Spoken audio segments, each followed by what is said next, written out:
Perfect. Perfect.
Perfect. Perfect.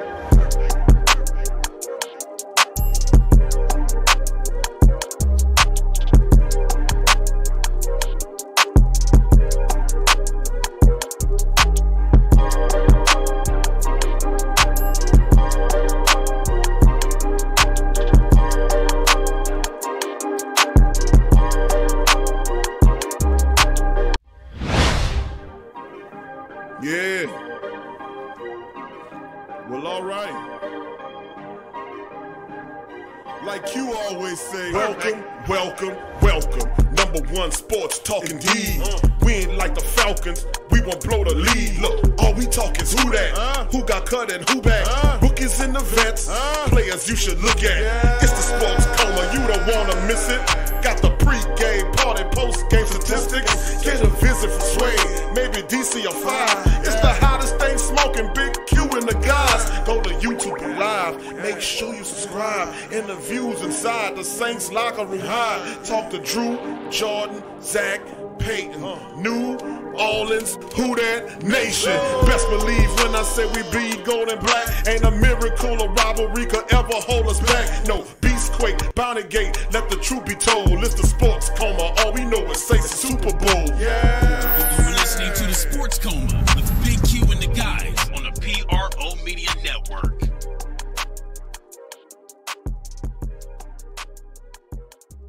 What's going on, family? How y'all doing, man? What's good, fam? How y'all doing in the building? We'll be coming at y'all again Saturday afternoon, coming at you on the Sports Coma. Who that to the beautiful black and gold family members in the building, in the live stream as we're getting fired up with this one. Coming at you a little bit late, family. I had a little cooking to do, you know, with cooking with the youngsters. Had to have a little preparation there, but I'm glad to see y'all guys in the chat. Who that to the beautiful black and gold family members in the live stream. Who that to you and Yearn on this fantastic Sunday. And I'd like to thank all the beautiful black and gold family members for tuning in the live stream on this episode of the Sports Coma. I guess you could call this one here Sunday Saints Talk. News and notes on this one. What up, fam? Good to see you in the chat. GM Kev, who that to you? Jerry, going on to you, Jerry. Who that to you, my brother? He said that man game had me scared. That damn game so real, I almost think you watching the real thing, huh, Jerry? Yeah, you're right, buddy. I got you, bro. I got you. I was in and out. I wasn't totally watching it. I'm going to go back and watch it again, man, because when I came back to the end, to see that, I was like, man, they won by a field goal. That must have been a hell of a game, man. So I'm going to have to go back and check it out again. in the live stream. But thank you, brother. It must have been pretty good for you to say that. So, but who that to the black and gold beautiful Okula? What up, fam? Good to see you in the chat. Sufayan, who that to you? Torres Shepard Sr., what's up, my brother? How you doing? Jason King, who that to you as well? He says, give me 2 claps and a Ric Flair cue.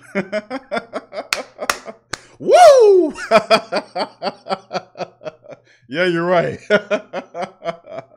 That's right. Ric Flair was one of the good ones, Brad. Old Ric Flair was a troop. All right, let's keep it going. T Dirty, what up, fam? What's happening with my dog T Dirty? Who that for life? He says, what up? My Who that family? What up, Q? He said, I hear the Pajama Williams showing out at camp. Somebody must hit him in the head with the alarm clock. Wake your tail up. Who that to you? T Dirty in the building as well. Good to see you, fam. Chemo. What up, Chemo Slice in the building as well. Who that to you? Good to see you in the fam. Elite Goods. What up, Elite? Good to see you in the building as well, my friend. 985 live in the building. What up, 985? Good to see you. Who that to you as well, family. John Thompson, who that to you, John? Welcome into the chat, my friend. William Dickerson. What's up, Will? How you doing, fam? Good to see you in the chat as well. Javier, what you say there, my friend? Good to see you as well. Let's see. William says, man, the Vikings traded and got Yannick Ngakoue. Shaking my head. Go get Clay. Come on now. Yeah, we're going to touch on that, by the way. And who that to you, Dr. Key? Good to see you there. He says, keep ringing the alarm on Sean Payton. Thank you, Dr. Key. I will do that, my friend. Appreciate you. Brother Jerry say he thought Sufayan was a Vikings fan. Nah, man. Sufayan black and gold to the core, my brother. He says, my mistake, my apologies. Thank you, bro. Appreciate that. All right, let's keep it going, man, in the chat. Thank all the beautiful black and gold family members for chiming in. Please hit the like button on this one as we go into it. And Sunday Saints Talk News and Notes, I started off by saying welcome, welcome, welcome. You're now rocking with the Sports Coma with Big Q and the guys, where we have intense, entertaining, educating, and enlightening sport talk from your favorite sports family. I'm Big Q. This is the Great Saint Think Tank, also known as the Sports Coma, where the black and gold faithful really have a good, passionate powwow on Saint Talk. So on today's show, we're gonna cover a few news notes and items left over from yesterday that I didn't cover. I'm gonna play some interviews for the family.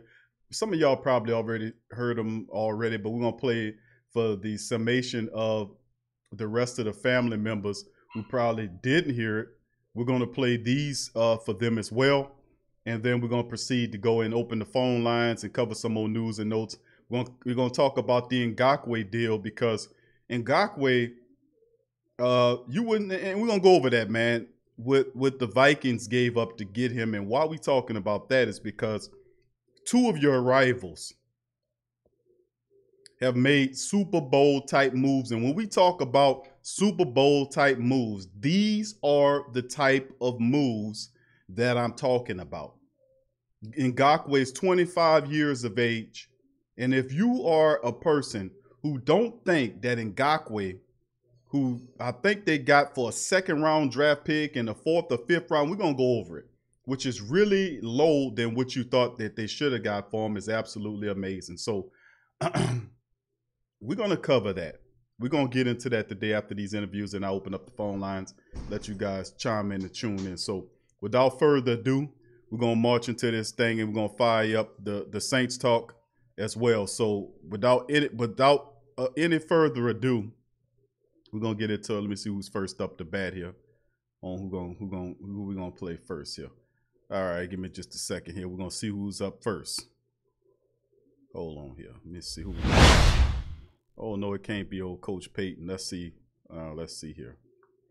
All right.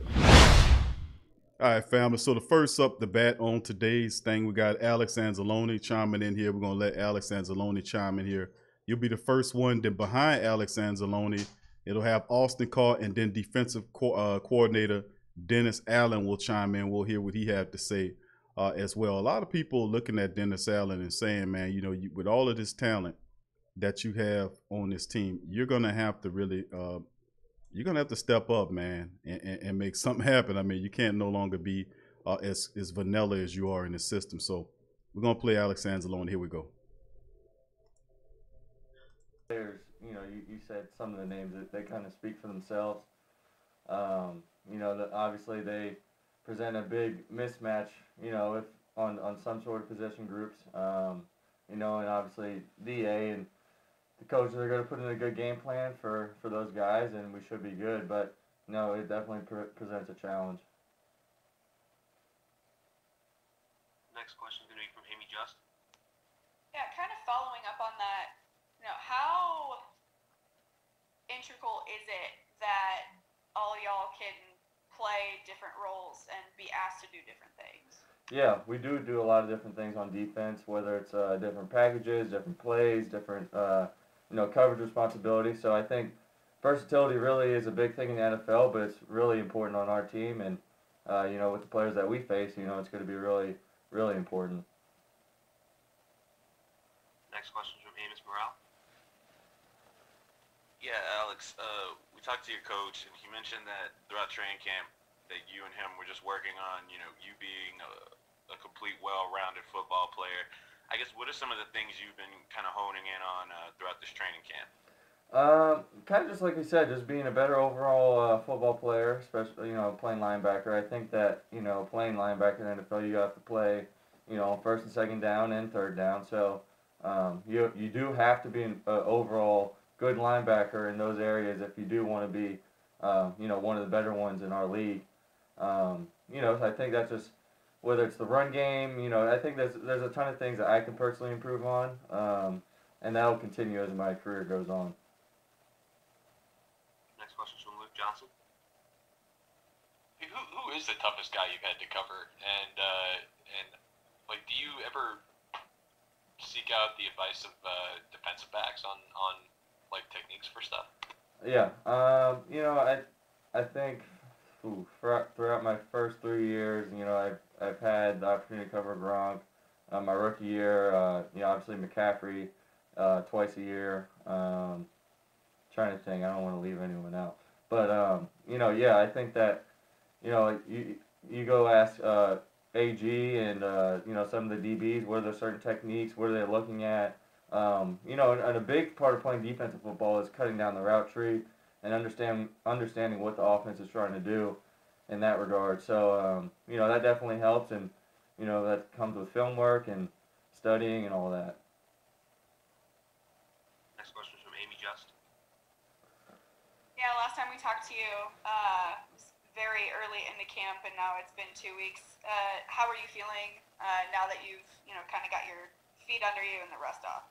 Yeah, I feel really good. Obviously, as camp goes on, I think everyone will tell you they feel a little sore, and, that's just part of building volume, to get ready for the season. And, as we're starting to get closer to the end of camp, I think that we're turning the corner and, we're going to finish camp strong and head into week 1. Okay, I think we're all set. Thank you, Alex. See you guys.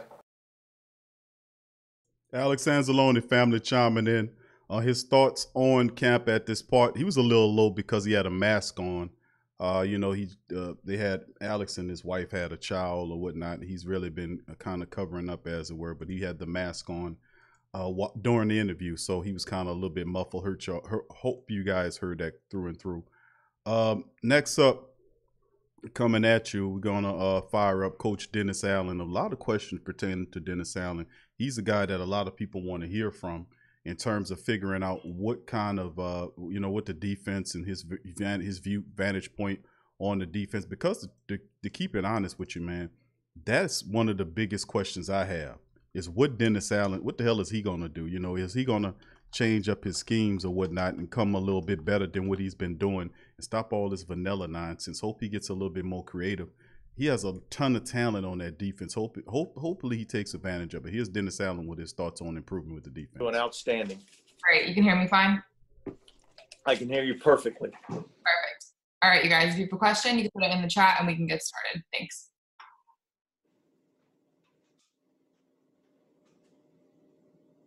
First question is going to be from Amy Just.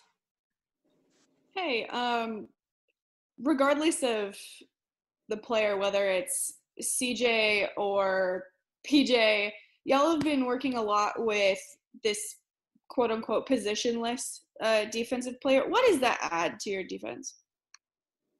Well, look, I think I think every year we're really looking for guys that have versatility that can do multiple things. And I think it just gives you a lot more flexibility in terms of how you game plan for different teams and what type of matchups you might want to utilize when playing different teams. So it's really all about versatility, and that's really the way that this game has been has kind of moved to to being able to do multiple things, and it just gives us more flexibility defensively in terms of what we can do. When would you say that shift, I guess, started happening in terms of guys being able to play 2-3 positions? Well, look, I think it's always been something that has been something that we've looked for, and certainly we always haven't had the same caliber of guys that have that same versatility. But look, I think as offenses have begun to spread out the formations a little bit more and give you a little bit more unique or exotic type of looks, it's required more in terms of that. And with everything being spread out like it is, having guys that have the ability to play in space has really been a critical aspect to being able to play good defense. Next question's from Douglas Mountain. Hey, Dennis, would you say that Janoris Jenkins is having a good camp? And is just being familiar with the situation and sometimes to be able to relax in a situation enough to help a guy sort of make a jump? Well, yeah, look, I think he's had an excellent camp. And certainly he's way further along right now than he was at any point last year because he does have some familiarity with what we're doing defensively. And then certainly once you know what your job is within a defense, then you're able to just let your natural talent take over and just really go play the game of football. And you're not really thinking a lot about, what's my responsibility on this play. It's more about, okay, what type of formation is the offense in? What type of plays can I anticipate getting? And then within the scheme of the defense, how can I go about trying to make a play? Have you noticed what you would say is a significant jump in the guy you had the last couple of games last year and the guy you're seeing right now? Yeah, look, certainly he's a very confident player and has every right to be a confident player because he's got a lot of talent. And so I think you're seeing his playmaking ability even more because he is familiar with what we're doing defensively, and there's not a lot of thinking going on. There's just a lot of reacting and letting his natural ability take over. Next question's from Luke Johnson. Hey, DA, we've been seeing P-Rob just make a lot of plays in practice lately. We kind of saw him, I guess, get injured a couple of years ago, and I don't know if he's been the same player since then, but is he kind of looking a little bit different this camp to you? Well, look, I certainly think he's been having a good camp. I've been really pleased with what I've seen out of him, and he's been playing really well. He's another guy that's played a couple of different positions for us. He plays a little bit of outside corner, plays some inside slot corner. So I've been really pleased with what he's been able to do in this camp. Next question's from Amos Morale. Yeah, Coach. Obviously, the defensive line group is very deep this year. Does that allow you guys maybe some more flexibility with what you're planning with the rest of the defense? Yeah, look, and I think everything really starts up front. You've got to have the ability to control the line of scrimmage if you want to be a good defense, and so we've got a lot of guys that I think are highly capable players that can really play good defense for us, and I think you've seen throughout this camp. I think we've been able to do some good things in terms of trying to play the run and also be able to get after the passer a little bit. And I think I've been pleased with where we've been in terms of, our 4-man pass rushes and being able to affect the quarterback, and allows you to do a lot of different things in the back end when you can do that. That's defensive coordinator Dennis Allen thoughts on the team moving into the season and what he had observed so far. Very interesting interview, but the thing with Dennis Allen, I don't consider him a top 10 defensive coordinator in the league. Maybe some people would say top 15. Maybe he's in a half there. I think he needs to kind of get a little bit more aggressive and more creative in his blitzes and his play calling. Very curious play calling from Dennis Allen from time to time when he blitzes and the team's in third and 15 or third and 18. It's really curious. Why would you blitz a team when you're in third and 18, as opposed to drop them into coverage and cover up the passing lanes best way you can?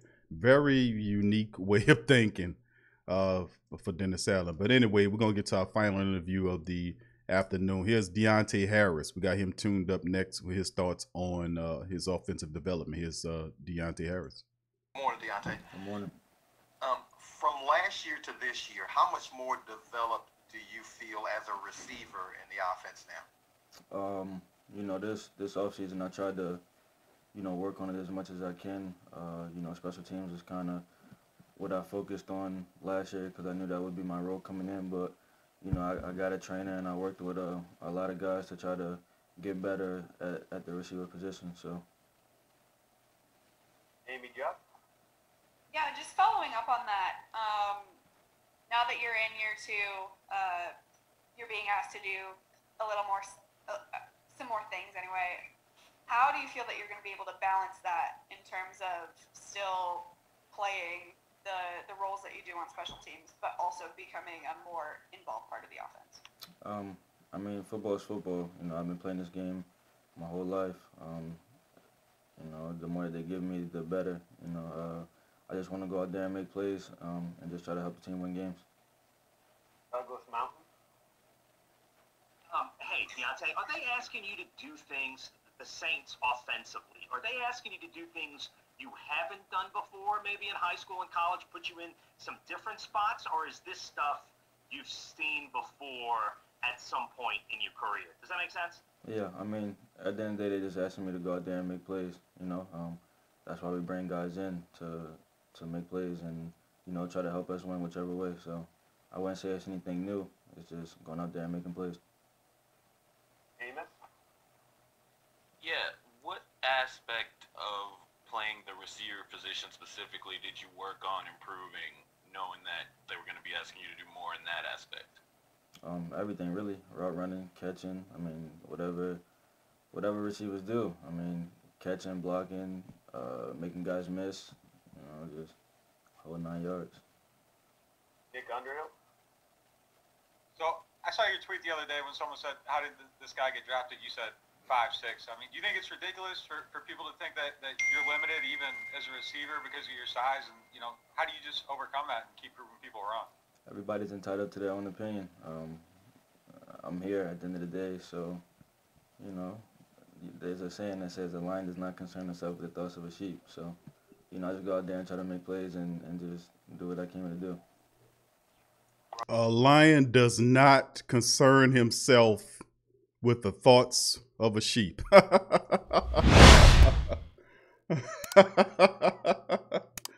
I heard a lot of stuff before, but I never heard that one.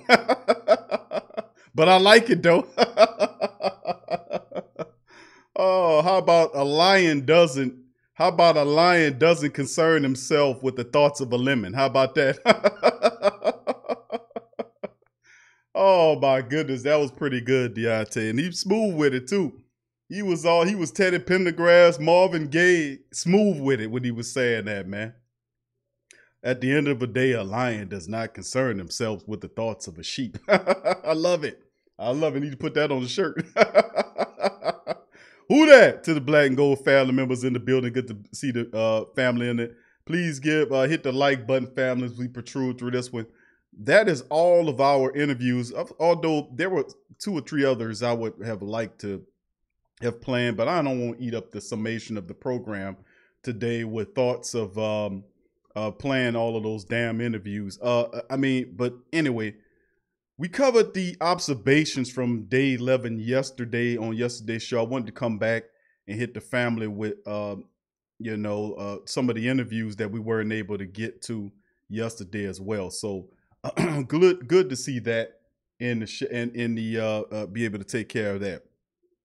Now, the next thing I wanted to go over with the family members was, all right, this might not directly impact the Saints. Well, directly as far as the Saints are concerned, but this could really impact you when you get ready to see the Vikings. And we had our simulation. And truth be told, family, just to let you know, the simulation has gotten all the way, and I think there's only one regular season game left of our virtual TSC virtual simulation series.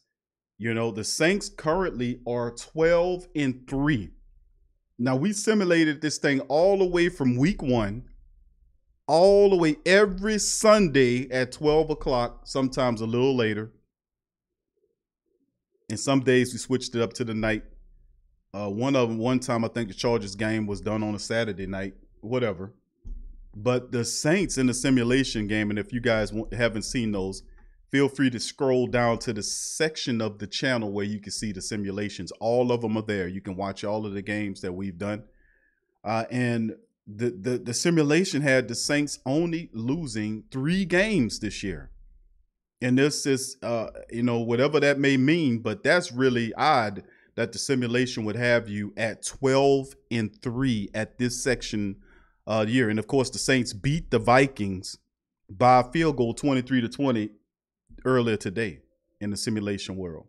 There's only one game left in the regular season next week, and that's against the Carolina Panthers. The Saints are currently sitting at the top of the NFC. At the top of the NFC, being trailed only by the 49ers, the Cowboys, and the same Vikings. So that they beat today. So that's pretty damn good in the virtual world. Just for those people that know. One game left, that's against Carolina next week.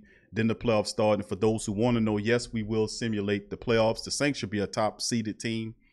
And my sons were saying, well, I think, Dad, you should show all of the playoff games. And I was like, I don't know if I want to do all that. But then again, why not? Why not? Maybe Saturday and Sunday we go through the whole damn thing. You know what I'm saying? We'll see how it shakes because we got 2 weeks before that fall. But anyway, this is the news on the screen for the family members who might have not heard.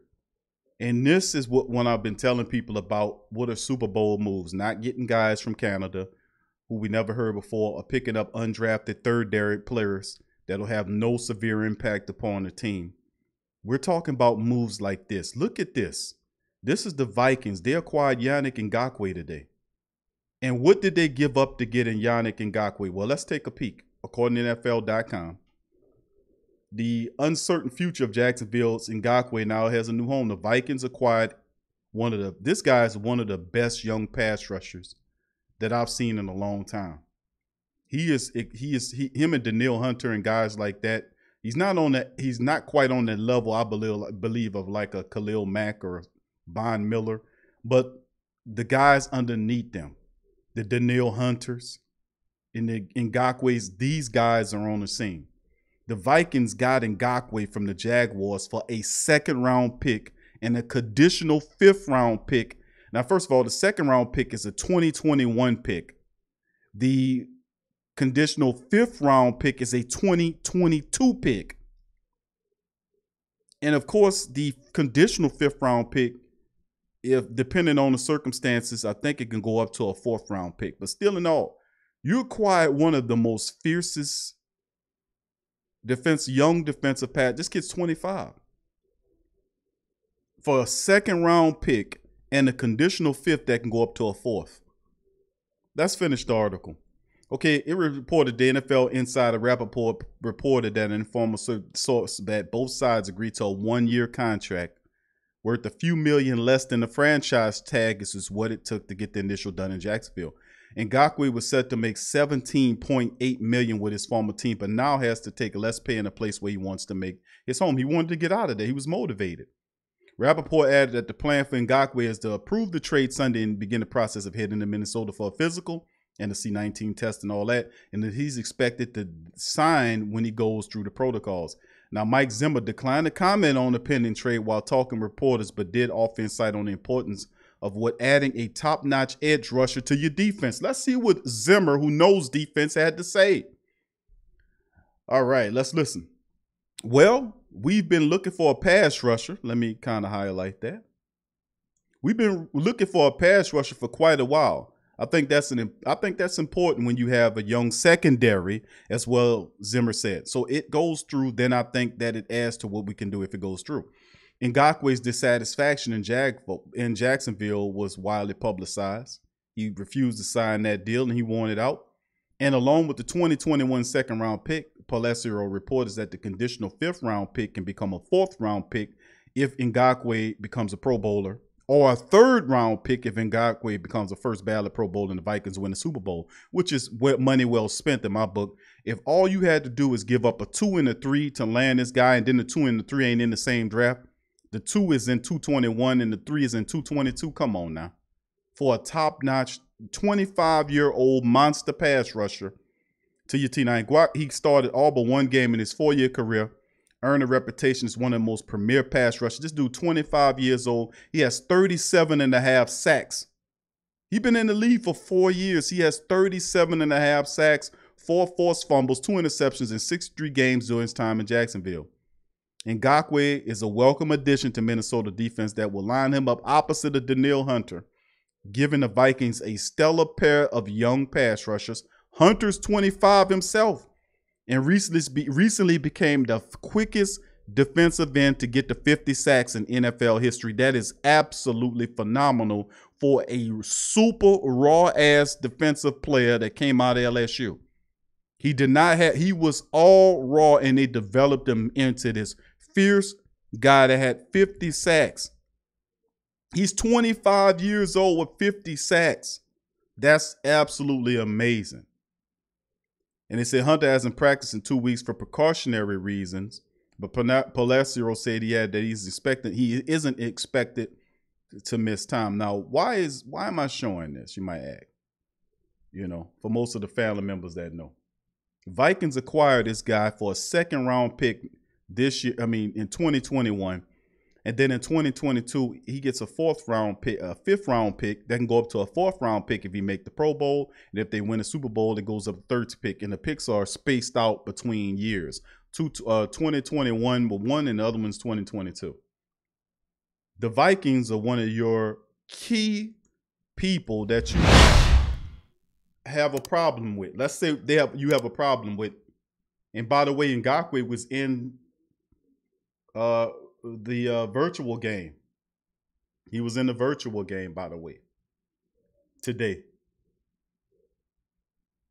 So you lose Everson Griffin if you're the Vikings and get a guy like this, Ngakoue.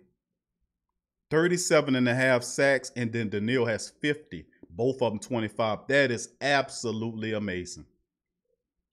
That is what I'm talking about when you talk about Super Bowl or bust moves. That's what I'm talking about. Trading high picks to get top-notch, valuable players to add to a team. Now listen, people will then say to you and me that, Q, it doesn't matter. Even if we got Ngakoue, Q, where would he play?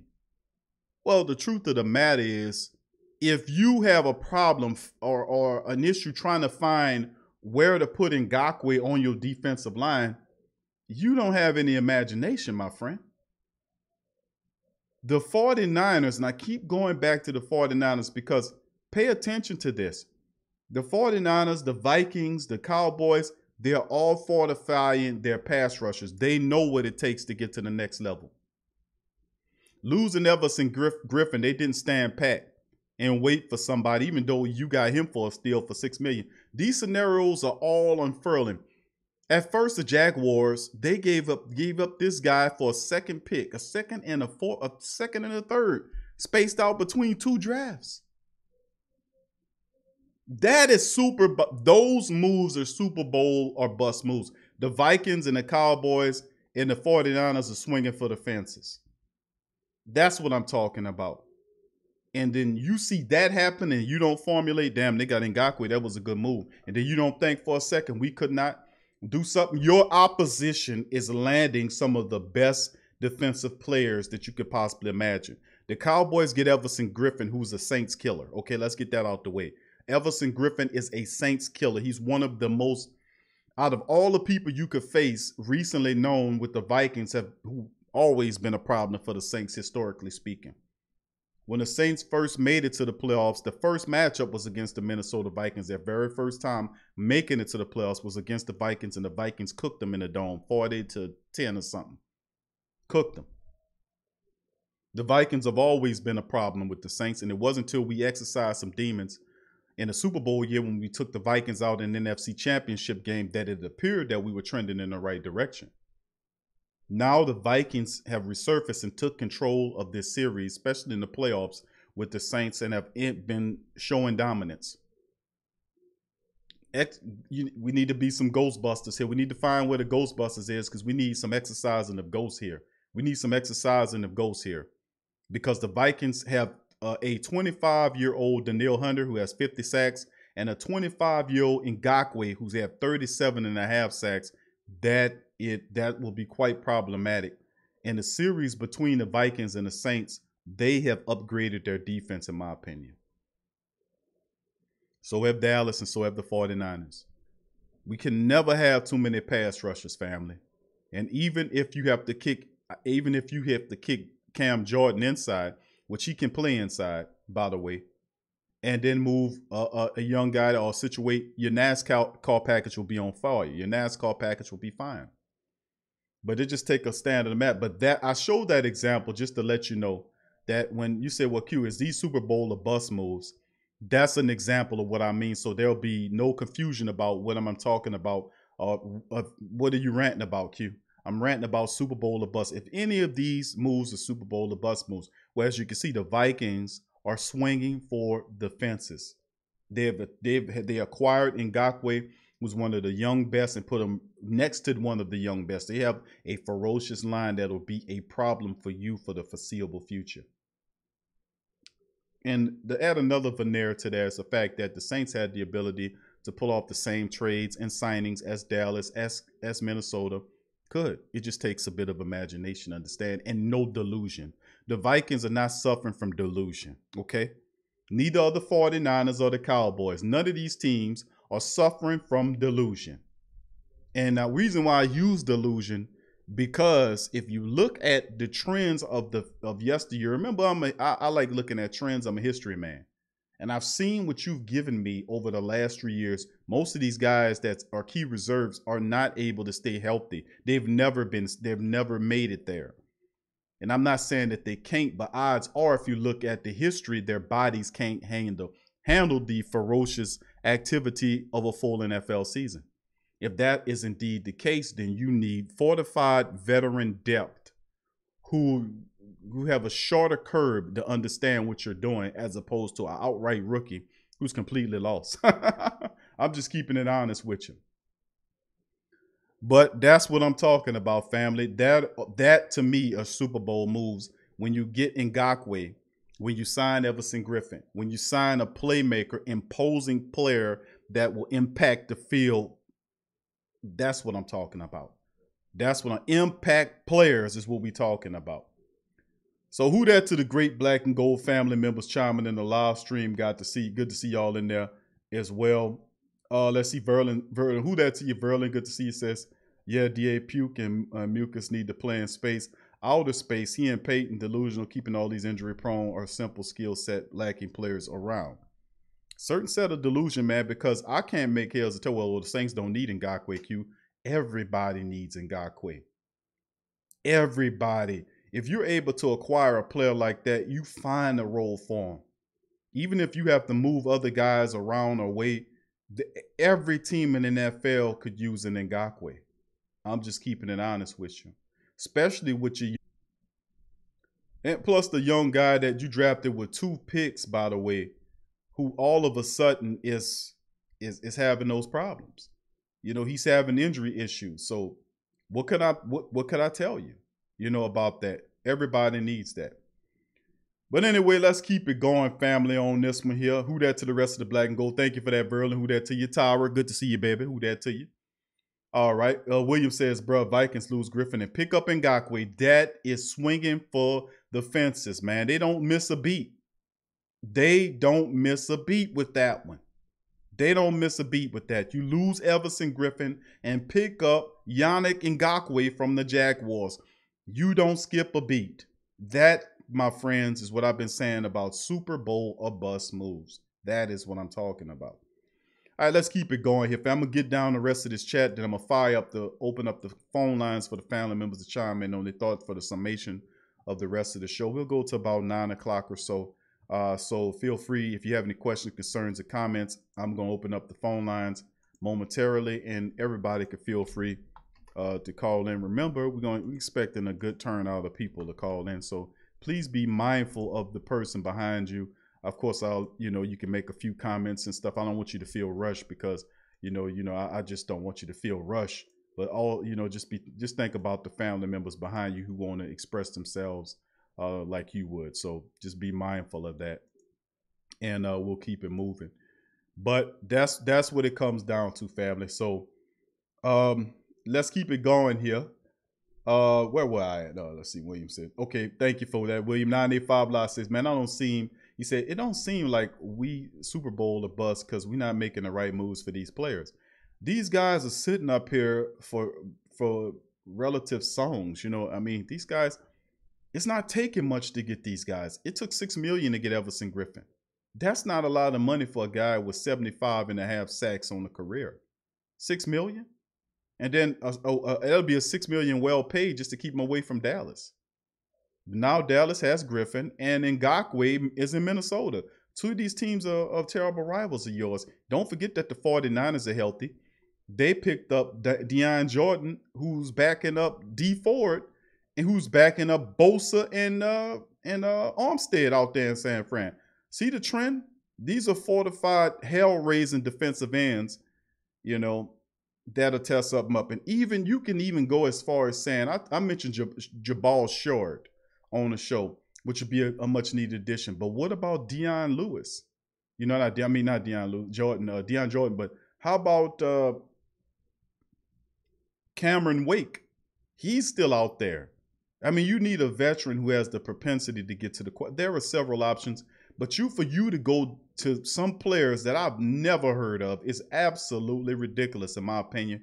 When your key rival is swinging for the fences with Yannick Ngakoue in Dallas with Everson Griffin, and you're going to come up here with these two undrafted, great value, good-ass players? Come on, man. No disrespect to these young players, but you got to understand, you walking up on there, and we won a Super Bowl, and we know where we've been weak at over the last several years. And then the mere thought that those guys are going to stay healthy and get to the Super Bowl, that's wishful thinking, brother. Come on now. You got to admit they never shown that. Maybe 2 of the 4 or 5 of them could stay healthy, but you really want to gamble like that? Well, it appears that they want to gamble like that. But it didn't make any sense. Deputy Mario, good to see you, family, in the chat as well. Good to see you. Tyra said, I can't call it with the Saints. That's what Tyra says. Rush hour, who that to you, fam? Says, who that, Big Q? I keep looking at the NFL Network and they show nothing of the Saints. I wonder. Damn haters. Well, we got to make news, fam. Saints ain't doing nothing newsworthy right now. That's why they're not covering them. Javier, the Eagles are falling like flies. Mine 5 also says, man, it don't look like we Super Bowl or bust. We're not making the right moves. Sean D, who that to you? Sean, good to see you. Deputy Mario says, hashtag who that from Mississippi. Thank you, Deputy Mario. Good to see you in the chat, my friend. William says, Q, if D-Port was at practice today? No, there wasn't any practice today, my friend. The Saints are all today, Sunday. They were there last night. And no, he wasn't in attendance. He missed 3 straight practices, just to let you know, my friend. So once again, he's missed 3 straight practices, and there wasn't any practice. They're off Sunday night. They resume Monday, just to let you know. Thank you for the question. Deputy Mario says, could the Saints have afforded a big-time game changer? They sure can. It don't cost much to afford a big-time game changer. If you want a game changer, look at Clay Matthews. He can get him for less than $3 million. You don't have to pay Davion Clowney $10 million. Everson Griffin took $6 million to join the Cowboys. You thinking they can't afford that? I mean, they have the money right now. They have $7-8 million of cap right now. So it's not like you can say, well, Q, they're going to save that money for Alvin Kamara. That's not necessarily the truth, because what they could do is sign Kamara to an extension, and very little of the money for his contract this year could be on the books for this year. You see what I'm saying? It could be something, and we know step increases. The Saints would probably pay him $1 million this year, and then you go up to like 5 or 6 next year, and then 8 and whatever up the next year. That's how they do it to free up to keep the money on the books for the current year they're on. They always stockpile it into the future. That's a common trend of contract billing for Mickey Loomis and his staff. So we know the tricks of the trade. So I agree, Deputy Mario. They could afford a game changer. What would it be for you to give up a 2nd-round pick and a 4th or 3rd next year to get Ngakoue? Then you say, well, we don't need Ngakoue. The hell you don't. The guy that you drafted with 2 first-round draft picks several seasons ago has yet to complete a full season. And let me tell you this again. He's missed 3 straight practices again. So I don't know if that means he's hurt, but they're not going to tell you that. But sooner or later, we'll get the report on it. So just to let you know, if you have a player that has a history of being injured, you have to make sure you have a veteran, especially in the Super Bowl or bust. Remember, this is not like any regular the rest of the years. Let's remember that this is a Super Bowl or bust year. And in the Super Bowl or bust year, the customary and traditional mindset of helping the young players develop so they can contribute this year doesn't always play the part. Your top people that are in positions, like Ruiz at the center, is that at the center position, you have to give it to him to get him up there. A guy like Adam Troutman is a 3rd-string tight end, so the pressure's not on him to perform like it is, say, on the Ruiz, who's starting at the center position. And of course, Zach Bowen, who's a guy that's not going to start in terms of the modified nickel. For the 4-3, you'll see him out there, but the Saints are not going to spend a lot of time in the 4-3 package. They're going to be mostly in that modified nickel with Alex Anzalone and Demario Davis is playing. Just to let you know. But they definitely can do it. Tyra says, I don't know why the Saints are starting with Coach Payton. Nobody knows. And then he'll say something about it. He'll read it in the paper, and the players will talk about it. Man, Ngakoue meant to the Vikings. The Vikings are serious about winning. They're serious. Are you? Could you really say that these guys that you have that's backing up these injury-prone guys could be there in summation while your competitors are building powerhouses before your eyes and you sitting there with canned good guys from the Great Value can line? None of these guys, 3 guys brought on the team, nobody don't know who the hell they are. Even the reporters that wrote the articles couldn't find the pictures on them. I'm like, who the hell are these guys when you got proven veterans out there in the Super Bowl bust year that can come on your team and provide solid depth right now? So I have no answers on why they're sitting and watching other people snatch up talented players that's going to come in here and wail on your ass. I just don't understand why you let them do it. Only thing, well, we got Davenport here, Q, and we got Cam. Man, they can kick Cam Jordan inside, man. They can kick Cam inside.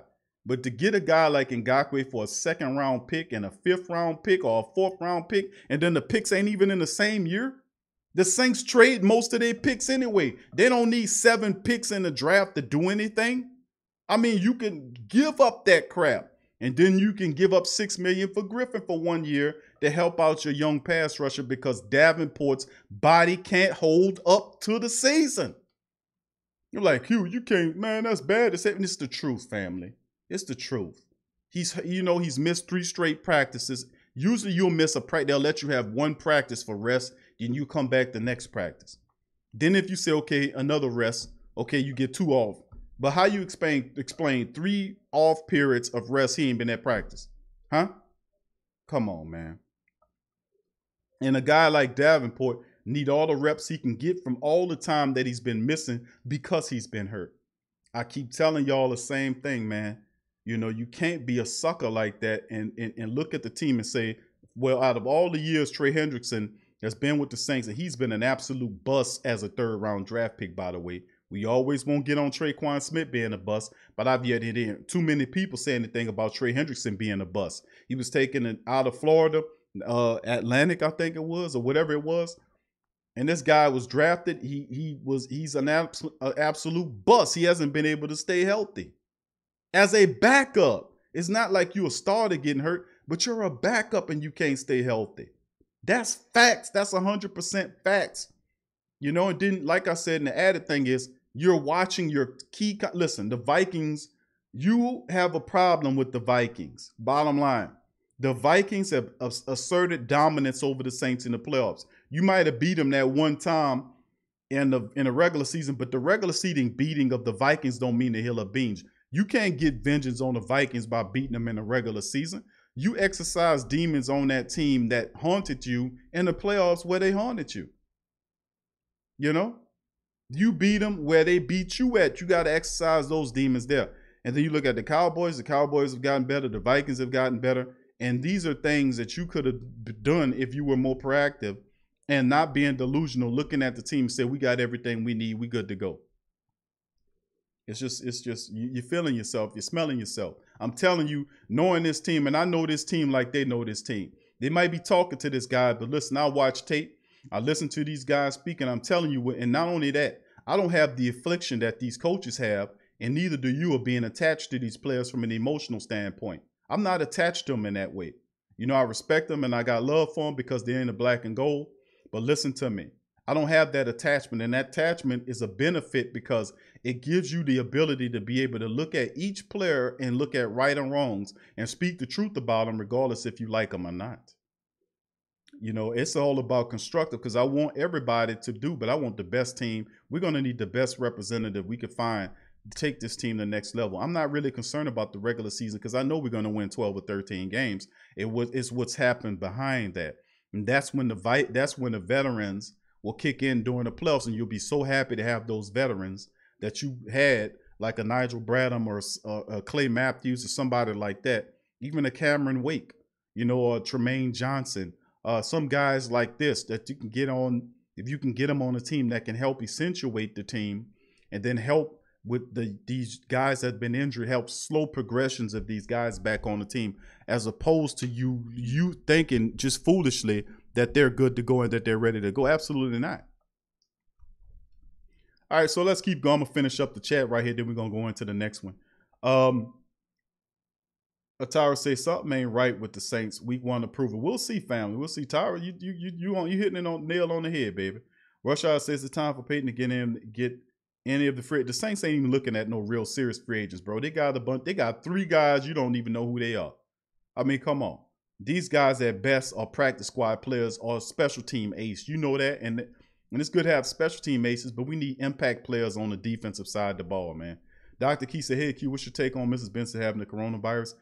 From what we're getting, I've read several reports saying she's fine. Remember, we got that report the other day. That report is actually 2 weeks old.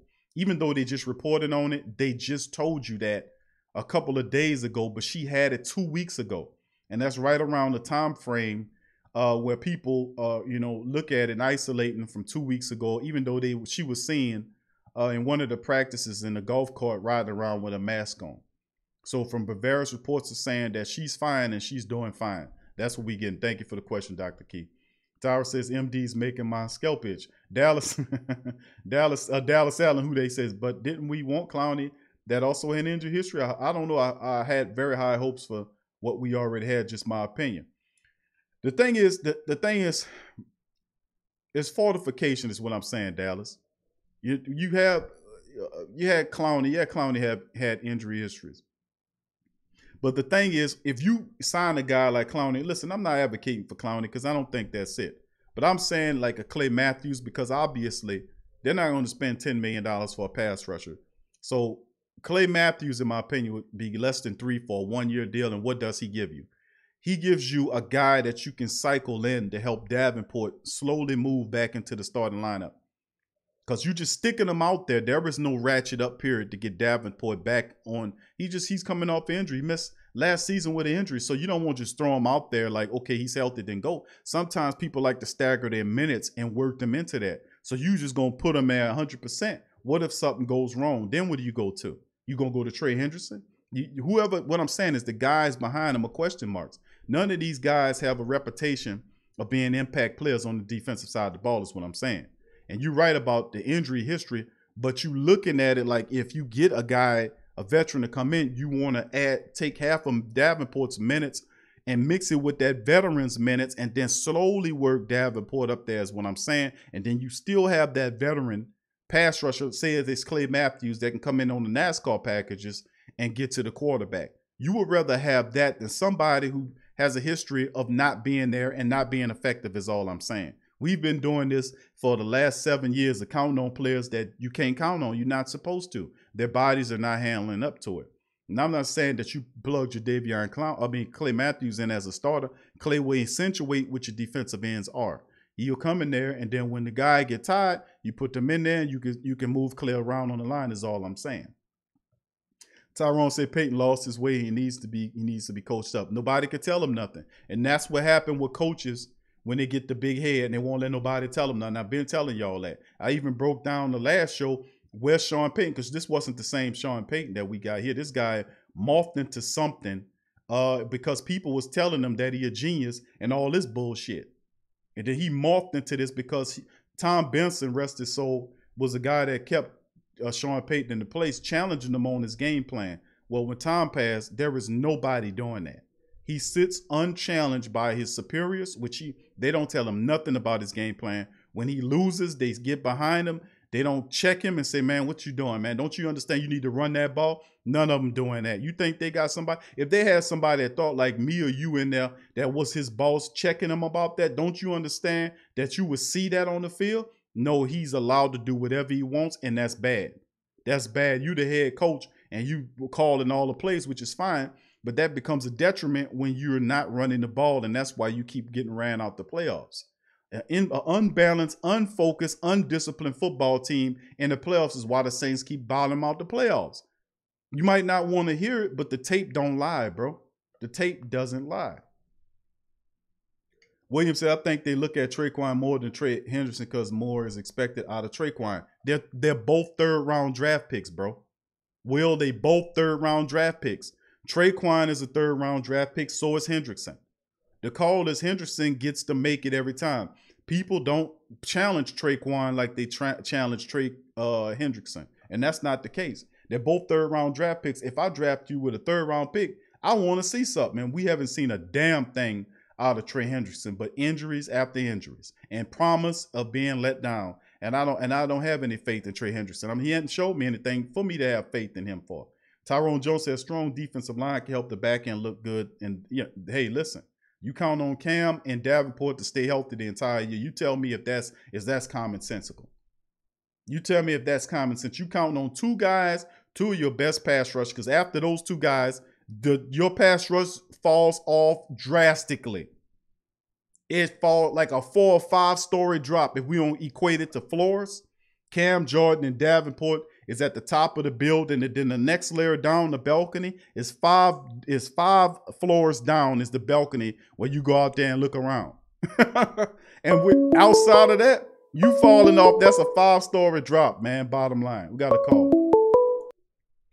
All right, fam. Thank you for calling the Sports Coma. Who we got on the line? Hey, this is Big Rob, man. Thanks for taking my call, bro. What's going on, my friend? What's your name again, bro? Big Rob? Big Rob. Big Rob, yeah. Okay, all right. Good to hear from you, my brother. What's on your mind today, my friend? The injuries, man. You know, I'm sitting here, and for the longest time, I've been wanting to get your opinion on, were we lied to, in your opinion, about this new training staff that was supposed to come in, that they did this big revamp on Airline Highway, the Pelicans and the Saints going to be sharing the state-of-the-art facility. Ms. Benson is not sparing any expense.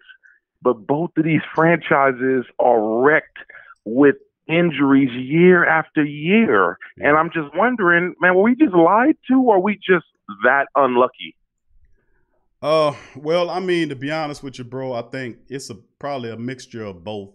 I mean, we had the issue with the injuries when Keenan was here, and he was complaining about the misdiagnosis. Delvin, bro, it happened to him as well. Well, they fired those guys, and then they moved in when they made a partnership with Oshner. And then Oshner, they were sharing the Oshner doctors, and then the Pelicans moved in, and then they changed their basketball side. So I don't know. Nick and the Pelicans, when David Griffin took the VP job, the first move he did was get the best trainer in the NBA. And this guy was known for taking aging athletes like Shaquille O'Neal, Grant Hill, people like those. He extended these guys' career by the methods that he was using out there when he was in the desert. Well, he's the new guy. I remember Phoenix didn't want to lose him. Phoenix did not want to lose that man. You're right. They did not want him, and the Pelicans gave him a very good contract to come here. They gave him control over the team. And I remember reading about him because when he came in, he changed up a lot of stuff. Now, I don't know if I would say no, he's not helping them out in terms of hands-on with the football side of it, because I haven't heard any documentation that's saying that he's doing that. Only thing I have is to connect him to the Pelican side, but not saying that he has some type of influence to be probably doing some some analytical work, or telling them, "Man, y'all do this right." You see, But outside of that, bro, I think it's not everybody though. To be honest with you, Rob, it's not everybody. It's like certain cats, man, that just can't stay healthy. And it's the same line. It's like it's Alex Anzalone with the same shoulder. Yep. Is Marcus Davenport, who's been hurt since they drafted him. When he came in 2 days after he was drafted, he had surgery on his hand. So the Saints drafted him hurt. Then after that, he got hurt that first year. He got hurt that second year, and then he's missed 3 days of practice currently. So it's just certain guys just another Mr. Glass. It's weird, man, because I know you remember. It's like, and I know that I'm crossing both genres of sports, but like Eric Gordon, Mr. Glass. Yep. Anthony Davis, Mr. Glass. Yes. Now we have Zion, who seems to be Bubble baby wrapped. Mr. Glass. Oh, it's ridiculous. And with our top players with the Saints, like you said, not all our top, but with these guys, it just seems that this injury bug is tougher than our opponents on the schedule, man. I swear. Yeah, it's definitely a pain, man. It really is. And and the thing is, we did a really good job last year of bracing for it. You lost Drew Brees in the freakish way. How many times that a team loses starter and Never. then the backup that never happens, and it went 5-0. Never happens. Right, never. Which makes the way the season ends hurt even more. It's like we find ways of wasting these unheard of things or these precious windows. Like you say, nobody loses their top quarterback, and the team is actually better. We're actually more balanced. We are, oh man, it's tough being a Saints fan, man. It like, is, bro. 2020 needs something good to happen bad, man. I'm gonna keep listening right here with the fam, man. Like I'm a little boy trying to teach him to be a who dad. He's only 8 months, but he's gonna learn the way we did, right, man. But I'm gonna keep listening. I thank you very much for taking my call, man. Thank you, Big Rob. Appreciate the question, my friend. Who that to you, bro? That's Big Rob. Appreciate the call, my friend. Thank you very much, man, for calling in. And Rob's right, man. You can hear the frustration in Rob's voice, man. He sound like me out here. We just a bunch of big Qs running around here.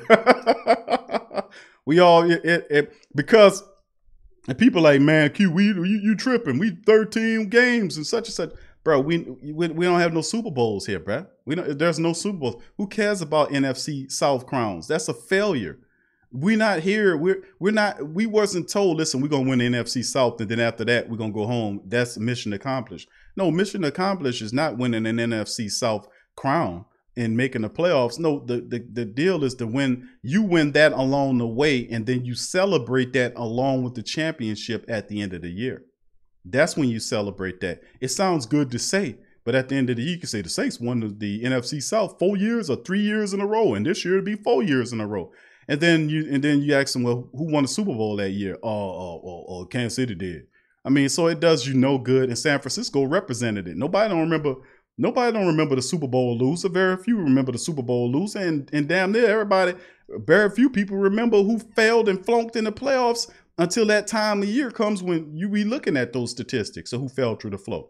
So Rob is actually right, man. The training staff, I say they've done a pretty decent job insofar as what they're doing, but it keeps popping up these really strange and weird type of scenarios. And these weird type of scenarios are the ones where you'll hear a Delvin Bro come out and he'll say what he says. Elvin Kamara came out quite recently and echoed what Keenan Lewis and Delvin Bro was saying. So you would say, man, what the hell going on in there? And then it's eye-opening, because let me float this on your head. Elvin Kamara told us he was 95%. And I'm going to keep saying that because that's wrong, man. He said he could barely lift his leg. He said that. And I had to replay that again. I was like, did y'all hear what he just said? I did not know that. He said he could barely lift his leg. And then they told you it was an ankle and it was his knee. They even misinformed us about what it was. Remember, they told us it was his ankle. It wasn't his ankle. Then it came out later that it was his knee. The media didn't even say that. They didn't even come out and say, hold on, why did y'all tell us it was his ankle when it was a knee? They said, well, that don't matter, Q. It doesn't matter, right? But what does matter is the fact that you're getting bad information from the medical staff there. And is that because of a direct correlation to what Sean Payton is telling them to report? The medical staff should have more say-so about the players than Payton does. The medical staff should have stopped Elvin Kamara from playing last year because he couldn't lift his leg. Do you see where I'm going with this? Now, what kind of person do you know will force your best player who can barely lift his leg to play in games when you know it can lead to even more serious harm? And he has Latavius Murray and other players. Hell, if he needed some more players, he could have traded for somebody. They got plenty of picks. I mean, so just think about what I'm saying here before all these people out here who Sean Payton supporters who constantly making goddamn excuses for him. But I'm blowing the smoke and the dust off of him so that you can see who he is. We're going to challenge you every step of the way. I don't like how you handled the Elvin Kamara situation. Elvin Kamara was up there lying, talking about he 95%. And who told him to lie to say he was 95%? Was he just lying just to protect? I ain't want to let my team down. But where the doctors at? There's supposed to be doctors there to stop that from happening, fam. Where was the doctors? And then you have guys like Davenport who can't stay healthy. He gains weight and it's not his fault. It's just what it is. Muscle tears and all that, I really do believe that you can help the muscle tears to a degree. By drinking water and doing the proper amount of stretching, you could cut down severely muscle tears. All that other stuff, broken bones, that's something totally different. But the reality of the day is Davenport cannot make, and it's funny what Rob said. Rob called it Mr. Glass. He called him Mr. Glass because these guys are delicate. They are quite fragile. Trey Hendrickson is delicate. Alex Anzalone, the poor guy, has the same 3 or 4 or 5. I don't know how many shoulder surgeries, but nobody didn't tell him to come out with thicker shoulder pads. I'm the only one running around here showing pictures of Brian Cox and you might not want to wear those big ass shoulder pads because they throwbacks, but hell, you trying to stay healthy or not, man? Forget the ridicule of the morons who would criticize you for wearing big shoulder pads when they stupid themselves for wearing all that light ass padding. You want to be faster, and the faster you definitely getting faster running into each other, colliding at a faster speed, getting hurt more. You got to put the proper protection on to protect yourself, man. If you're a linebacker and you're in there colliding with people, you got to have big shoulder pads on. You got to do that, especially you have a rebuilt shoulder that's constantly keep getting hurt. You know, and that's what I'm saying. I don't know what you can do about that. I don't know what you can do about that. In terms of but in terms of the team, you got to get fortified guys that know what they're doing, that's backing them guys up, and that's veterans that you can bring in. And I think the onus is on veterans, and on younger guys. Like, you looking for undrafted, unheard of guys to provide impact to your team. Boy, are you crazy? Are you crazy? Have you not learned a thing about what happened over the last several years? You that kind of fool, and you that comfortable with your job to think that you can roll that out and we won't? Okay. I'll tell you what, we'll see. This is going to be a very fun year, but let's just keep our eyes open and see how it goes. Thank you for the call, Big Rob. Live lines open, family. 504-475-4482, 504-475-4482, 504-475-4482. The lines are open.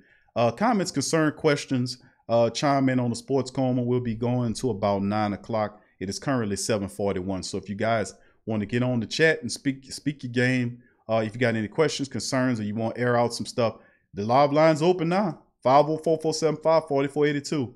All right, let's go down in the chat here. 985 Live says that's a failure. 13-3 and no Super Bowl. I agree with you, bro. That is definitely a failure in my opinion. Let's keep it going here. All right. Hold on here. Let me get okay. Abraham, who that to you, Abraham? Good to see you in the chat as well, my friend. Good to see you there. Tyrone Jones, who that to you? Says strong defensive line can help the back end look great. Let's see JT, who that to you? Say God bless the family. Q, Javier, everybody. Thank you, JT. Same to you, my brother. Brother Jerry as well, who that to you? Kyle, Walter, who that to you, Kyle? Good to see you, fam. He says, we don't get another pass rusher. Saints ain't serious about going for a Super Bowl. We need a game changer for a pass rusher.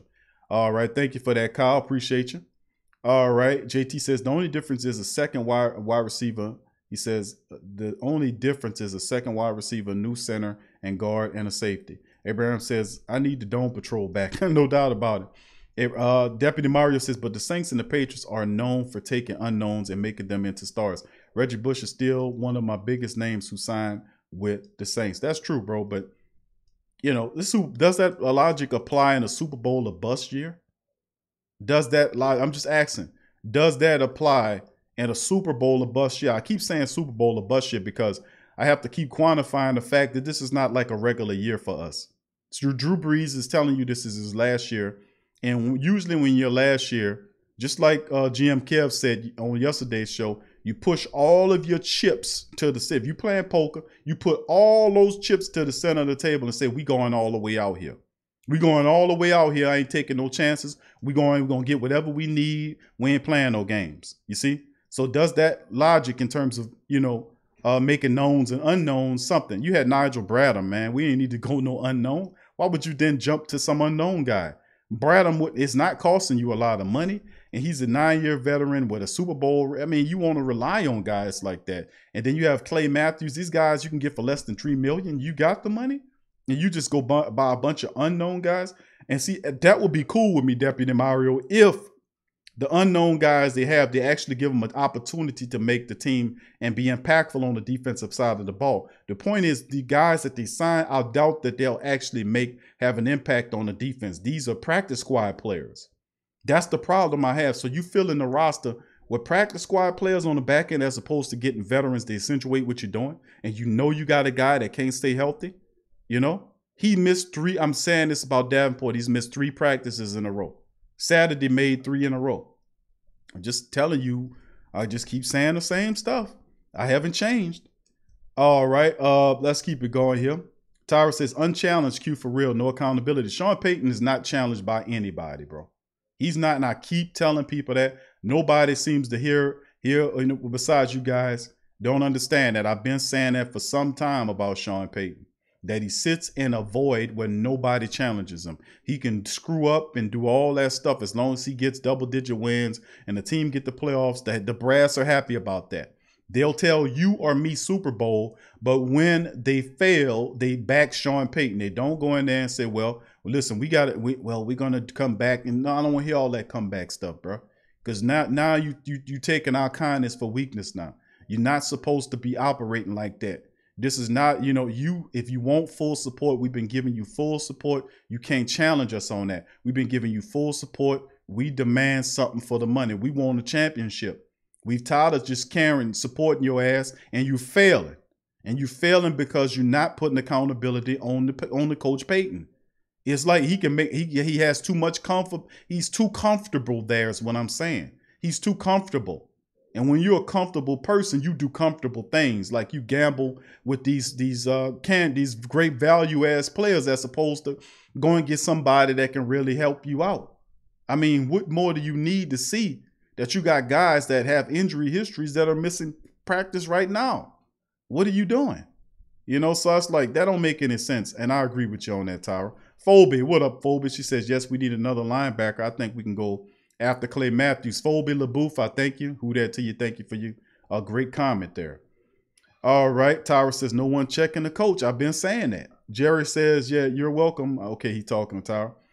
All right, Javier says, good move on Benson and the Saints to come out weeks later, letting the public know how she had COVID-19 because SportsCenter, ESPN, Fox would have blew it up. Yeah, they definitely held that back and didn't let that go until much later, because it was reported in that same article when they first reported it that it was 2 weeks ago that she had contract. So she's well on her way to having a full recovery.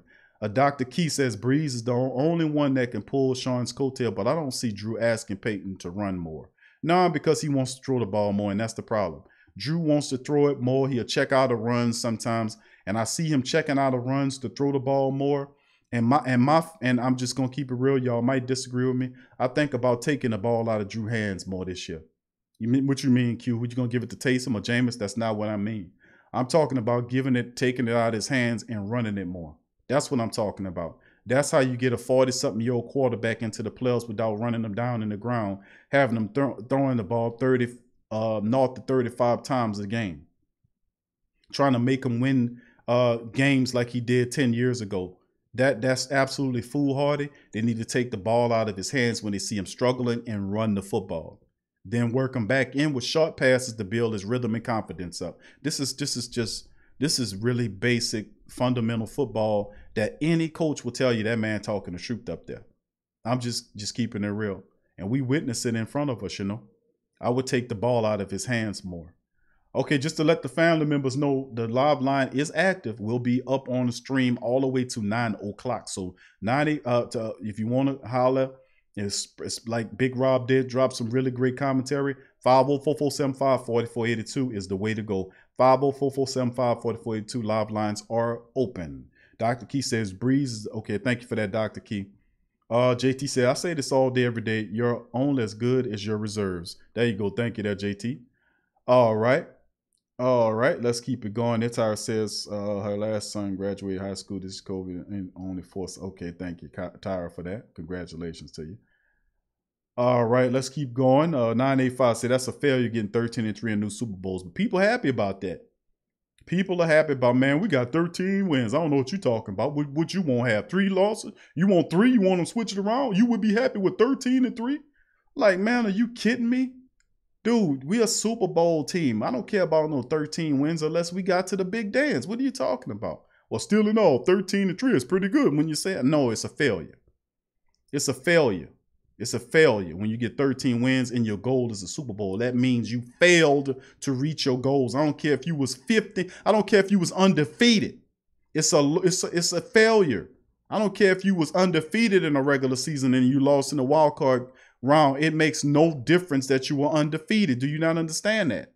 The goal is to go to win the Super Bowl. That's what it comes down to. You could have finished up perfect. You could have went 16-0. It don't make no difference. If you falling out of the playoffs, as soon as they start, you're a loser. You're a failure. Deputy Myers says he says, well, the Saints offensive line hold up against the powerful pass rushers from other teams. The O-line will face some absolute monsters in the trenches. They'll be battle tested weekly. I think they can. The question is where Cesar Ruiz plays. Of course, he was hurt yesterday. He was hurt.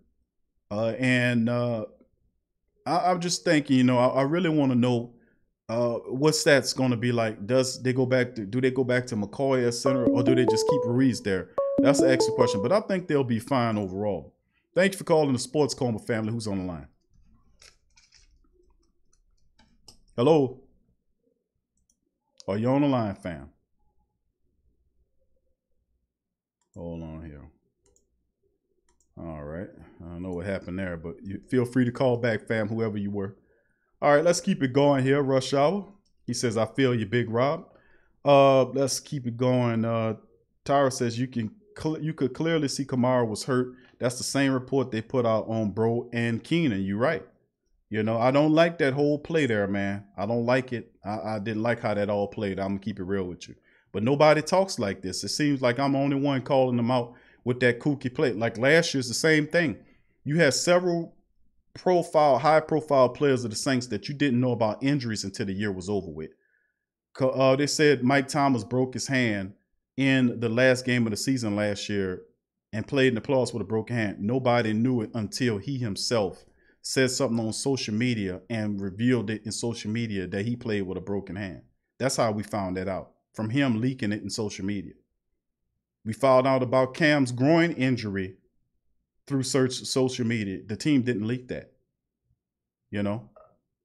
Who else? It was somebody else too. The same way. So Sean Payton is executing his, what I'm saying about that, and I'm going to leave it alone until the time is appropriate. I'll rehash it when the time is. But the point is to show you how much of a totalitarian personality he is. He's even has the power to manipulate the medical staff and suppress certain data from getting out there. He knew about Mike's hand. He knew about Kamara's not being 95% and barely could lift his leg. He knew about Cam Jordan playing with the muscle tearing off his bone in his groin. He knew about that and allowed them to play despite most medical personnel with to shut them down for their own health. Of course, you can't leave it up to the players. The players are going to tell you, I'm good to go, put me in there. That's why there's a medical personnel saying, no, I can't do that. He sits down. But whoever the medical boss is over there, he is a piece of crap bent into the finger wagon of Sean Payton. Anytime he's not protecting his players. And I'm going to find out whoever this guy's name, and I'm going to put his name on the show and let him, and we're going to identify this, because you cannot allow Sean Payton, if you're the lead of if you're head of the medical department and you're allowing Payton to play players that's hurt, you need to be fired. You need to get your ass up out of here because you're not doing your job of protecting the players. You're bending over and you're being a weakling to the football coach, and shame on you if you call yourself some type of doctor protecting the players. And I'm upset about that because we shouldn't have had Kamara out there. And he's sitting up here lying to protect the team's integrity when they don't have any.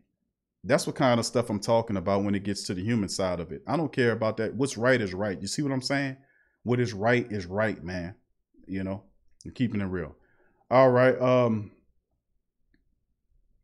Rhett Williams says, yeah, AK was running out of bounds a yard and a half from the first down marker. I was like, huh? I know, bro. I know. That's why I was saying something wrong here. If he telling you 95% healthy, don't lie like that no more, fam. Don't do that, man. I'm telling you, don't do that. If you can't play, and I'm talking to any of them players on here, if you can't play and you can't lift your arms, you can't lift your legs, and you can't play like you're supposed to, do not play, because you're going to get hurt. You're going to get even more hurt than what you are. Do not do that. You're not letting your team down by not playing because you can't lift your appendages to perform correctly and to protect yourself. You are not letting your team down. If there are guys on that team that get mad at you or upset at you because you can't lift your legs or arms, they are not your teammates. You tell them to, you know what, off. You protect yourself, because those dogs will not pay your medical bills if something extra happened to you. You and I both know that. So just remember that. I won't hold it against you if you tell me, look, keep it real. Look, man, I'm 70%. I can't get out there and go. Don't tell people you 95% and then they're looking at you cross-eyed. That's why you getting all of that, because you lying to people. You don't have to lie to people how healthy you are. Tell them that you're not good enough to go. Then you come back later and say you can't barely lift your legs. I'm like, hold on, what? You told us you were 95 and all this kind of stuff, man. I remember because I played the damn interviews. Don't do that, bro. Don't do that to yourself. You're not helping yourself or the team by still committing to that type of culture. I'm just keeping it real, man. It's time for that to stop, man, for real. Because these guys going to get hurt, man. They're going to get hurt doing that. All right, let's keep Deputy Mario says, well, we can be Saints O-line hold. Okay, I hope I answered that, Deputy Mario. I think they'll be fine. Well, you know, the thing is, what does Ruiz do? And McCoy, I think McCoy will be fine. I think he's a natural born guard. He has the quick feet. He's very strong, got those big hands, and he's good, technically sound. I think he'll make a tremendous guard. Ruiz, I'm really comfortable about Ruiz because I've seen a lot of footage from Ruiz in college. Quick feet, very strong. He got to get used to the speed of the game, but I think Ruiz is really intelligent, man. And I think that he'll acclimate well to the center position. He'll have his bumps and bruises, but it's up to those guys like the Tyrons and the Ramcheks and Breezes to kind of bring him along. But he has good company on that offensive line, and I think he'll be fine. Answer your question. Thank you for that, Deputy Mario. Rush Hour says, seems like the Saints are going to burn the beans. I hope not, bro. I want another coin. Thank you for that, Rush Hour. All right. Elise says, y'all know you know I love y'all, right? Jim Cash, cash all those chips in. Saints have not, Q. I know, bro. That's what I'm saying. Cash them chips in. It's time to cash them in. You need them now. All right. Tyra says championship or nothing. That's right. Forget the regular season. It don't mean nothing unless you get there and win the chip. Tyrone says, look at the moves Peyton is making, sellout moves, and other teams getting all the good players out there. You cannot logically and realistically look at the moves that the Saints are making over the last several days and preface them versus the moves their key competitors are making in the same conference and say, oh, well, we fine. You're delusional if you believe that. Did you not know the Minnesota Vikings just got from the Jacksonville Jaguars, who were in the AFC, who's in the NFC, got Ngakoue? Ngakoue is one of the best young, ferocious defensive pass rushers in the NFL. 25 years old with 37.5 sacks, joining a guy named Danielle Hunter who had 50 sacks, and he's 25 years old. So, I mean, that is absolutely amazing to have two guys that's 25 that have that much sacks, that much sackage. I'm going to just keep it real with you. And they got him for a second-round pick this year, this year in 2021, and then in 2022, either a third or a fourth that can become a third, and then if you go to the Super Bowl, the third can become a two. So come on, what? Are you kidding me? You got them for two picks that were in separate drafts, and it didn't cost you a first-round draft pick to nail them? Really? But they'll sit there and say, yeah, we fine. We still good, cool. All right, okay. All right, thank you. All right, we'll see. All right, Kevin said, realistically, a lot of conference NFC teams are getting deep. Saints have not. We playing around. We playing around with unknown players. That's not going. These are practice squad men, bro. These not going to be impactful guys. And we see injuries occurring on our team right now. And we need to make those plays to get the veterans in camp right now so they can get at least acclimated to some of the defensive playbook right now before the regular season come along. You see what I'm saying? But we're gonna see. It's gonna be a fun season. I'm gonna sit up here and watch it and just take it all in. Elite says reverse psychology, Big Q. Overstand. Watch those Saver Center players go off. All right, Elite. All right. Tyra says you're being fair, Q. Thank you, Tyra. Kevin says, Q, the Vikings get Yannick for 2 fifth-round picks. Man, we're not cashing in. We should have snatched him. I know, Kevin. I knew you was gonna be upset. Let's see, 985s. We definitely don't want to be like them dirty birds with all them games and then go lose after being 28-3. Right, you're right, absolutely right there, 985 Live. All right, Tyra says, with a wild card, we regressed. I'm sorry, we did regress from the prior year. You had an NFC Championship matchup with the Rams 2 years ago in the Dome, and then you get to the last year, early this year, with the Vikings in the wild card. That's a regression, but you'll never hear him say that. You'll never hear him say that. You never, something wrong when you got to 2 years ago, you got to the NFC Championship game, and then last year you get stopped in the wild card round and you look sloppy, garbage, stupid, and slow. And then at the end of the game, nobody but us upset and pissed off. Sean Payton wasn't pissed off. Shit, Drew Brees was smiling at the press conference. I played the interview. And then Sean Payton wasn't pissed off. He took his money and his check, his game check. The next week he was on a plane to go up there to San Francisco to be an analyst for the Minnesota versus 49ers game. He was he was breaking down how the 49ers could beat the Vikings, and he just lost the week before to the same team. And we don't see no degree of hypocrisy there. We don't see a conflict of interest. Is that not a conflict of interest? Sean Payton losing to the Vikings in the wild card round the way he did early this year, then taking his game check, getting paid. I got mine. The next week he took a plane trip to San Fran to be an analyst for the San Francisco and Minnesota Viking game, and there's no conflict of interest? There is no conflict of interest. You mean to tell me it was fine for him to do that, despite the fact that his team that went 13-3, who 2 years prior was in the NFC Championship game, gets stopped in the wild card round, but it's clear for him to take his big cheek ass out there to be an analyst for the Vikings and 49ers and tell the Vikings and the 49ers how to beat each other, and he couldn't do it. There's no conflict of interest, Dohan. There's no conflict of interest. Well, what else he was supposed to do, Q? I don't know. Maybe he was supposed to take his ass back to the building and find out why his team failed and regressed in the playoffs and got stopped in the wild card round as opposed to getting to the championship game, which ultimately could have led to the Super Bowl. I don't know. How about that? How about looking at all the schematics and the playbooks and what failed? How about going through and revising your play call and your scheme? He could have got started right after that. But instead, no conflict of interest, and nobody points out the fact that he got on a plane after losing very badly, by the way, very stupidly to the Vikings, and going out there to be an analyst on that game to tell them people how to beat each other. Are you kidding me? But that's not no conflict of interest. And we going to let that ride? Not Big Q. No conflict of interest whatsoever. That's what they'll tell you. The reporters didn't think so. The reporters didn't say there was no conflict of interest. Only me. Only me sitting up here yelling, man, what is he doing over there? He needs to fix this team, Oh, Q, you can do whatever you want to do. Really? You going to let him do that?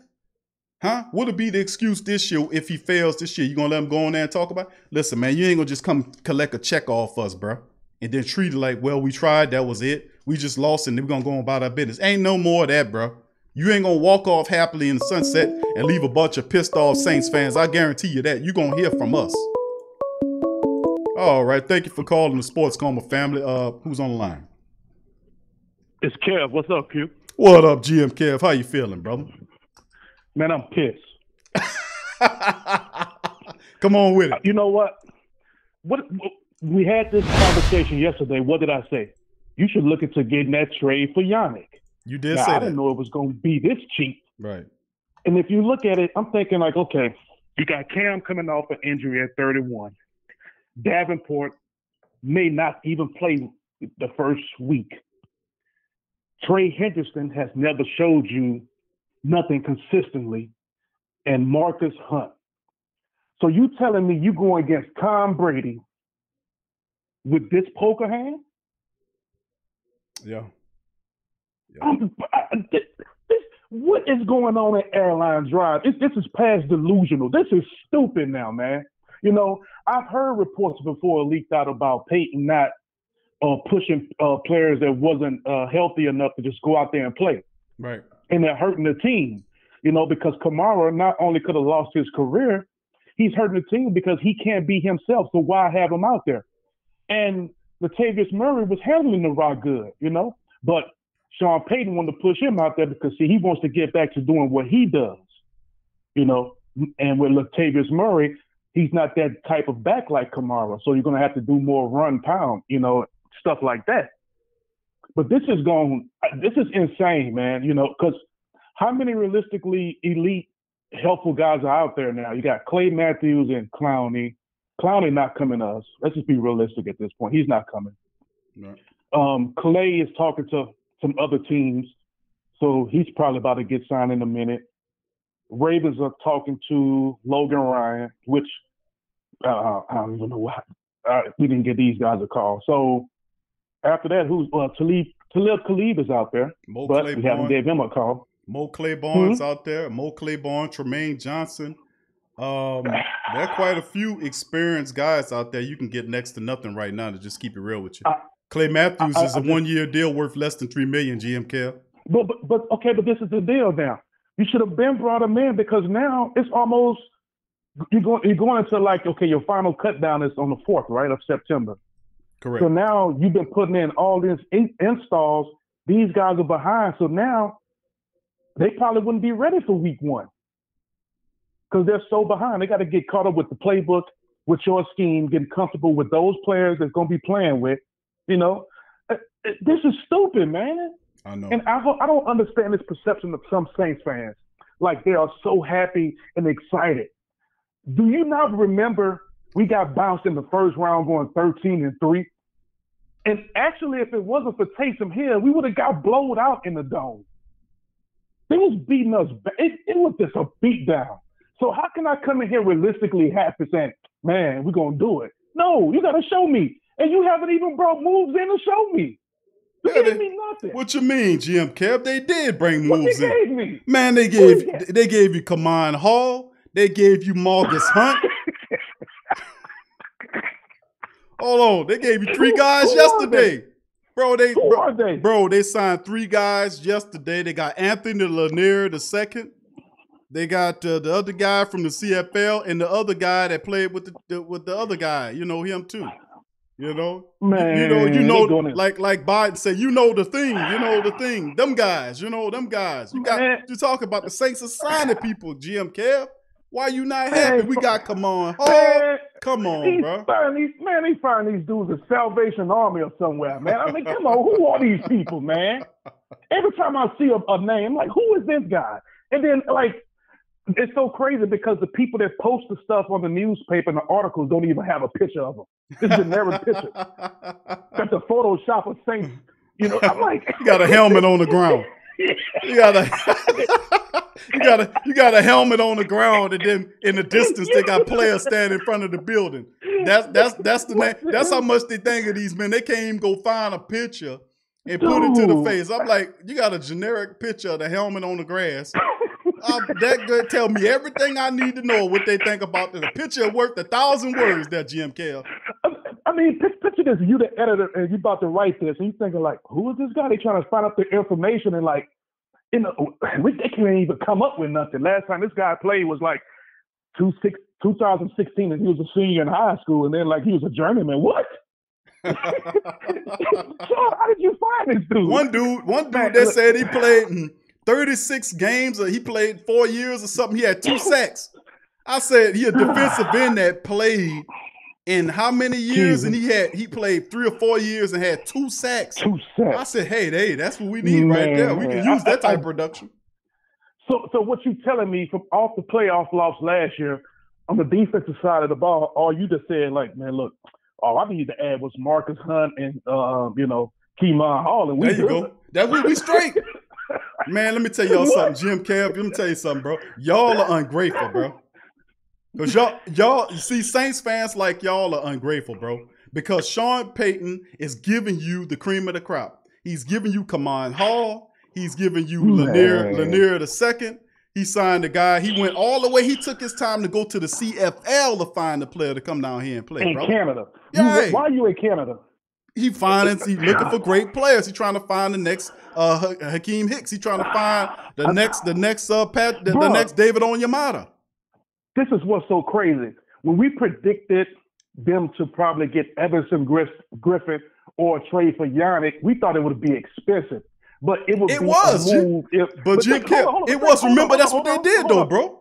Yeah. Remember the first trade? Like, but look, Drew is your boy. It's supposed to be your boy. Right? Right. You're supposed to give him everything he needs in his last hurrah. Because we can't always look at it like they're going to be next year and the same set for the future. Man, look, when you got a shot to win it, you got to go for it now. Ain't nothing is promised, man. You know? Because injuries happen, people get older, people get disgruntled. Them in the organization might have different conflicts. They want to be traded. All this stuff happens, man. So my whole thing is go for it now. It's this guy last year. We know he's a Hall of Famer. Give him all the tools. Don't be bringing these dudes off the street, man. Just came from like the temporary service looking for a job, man, and they coming up here. You want them to play major time in football. Because you're saying if Jenkins or Lattimore go down, you cool with bringing Washington in, P-Rob in, or having PJ at corner. You saying you cool with that. And we going against Mahomes, Brady, Rodgers, who else? Even Kirk Cousins gonna slice them dudes up. I'm like, come on, dude. Come on, man. I don't even know. And why are these reporters are not asking these questions? It's ridiculous, man. What you mean? They asking the questions, bro.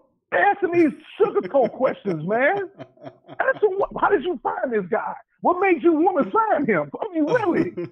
He said they was looking for depth, and Peyton told you nobody pushed the issue when they asked Sean Payton what happened with Nigel Bradham, because that's when all this started. Remember, there was another thing now, bro. Another thing. There was another mindset shift, because it's a different thing. It's just how I observe the game, bro. But when you go, when you have a coach that goes out and then finds a 9-year player like Nigel Bradham and says, "Man, we want you on the team." Then you bring Nigel Bradham in here, put him on the team, and then less than a week, he's gone. And then the rationale is, I wanted to take a look at the young players. And then after that, there was a string of signings of people who you didn't know anything about. So it was That's like what we I'm went away saying. from the veterans. What promoted that mindset switch to go away from veterans who would be a solid move to build a championship team? If injuries were to occur with Alex Anzalone, which they have since he's been here, that Bradham can come in and play any position, any of the 3 positions that you need him to play. God forbid anything happens to Demario Davis. Do you not understand what goes on if Demario gets hurt? Do we not understand? That's what I'm saying. And they you get one major guy and that defense goes down, you doomed. Right. It's over. It's over with. So it was a position switch with Peyton going from the veterans to the other guys. I can't explain it, bro. Only thing I'm saying is that he feels like these guys, that he has enough people on the team to be able to do whatever they feel they need to do. And shame on you, GM Kev, for thinking he don't. Well, I heard Mike D talk about that a little bit. He said that the information he got from them letting Nigel Bradham go was because Nigel wanted to actually get some playing time, and I guess that's questioning Sean Payton. Well, shame on Nigel Bradham for wanting. Nigel, now you know. Some reps. Nigel Bradham, some reps, you are wrong for doing that, Nigel Bradham. How dare you come to this team and a football team, and you are a 9-year veteran with a Super Bowl ring, and you was a start on the Super. How dare you ask for practice time? How dare you? Yeah. Don't you know you're supposed to sit on the bench and let the young guys who you're 3 times better than play ahead of you? It. Don't you understand that? Shame on you, I just Nigel don't get Bradham. it. Shame. And I mean, if even some, not just you, a lot of people who cover the Saints are kind of really confused with that move because there wasn't much information put out why.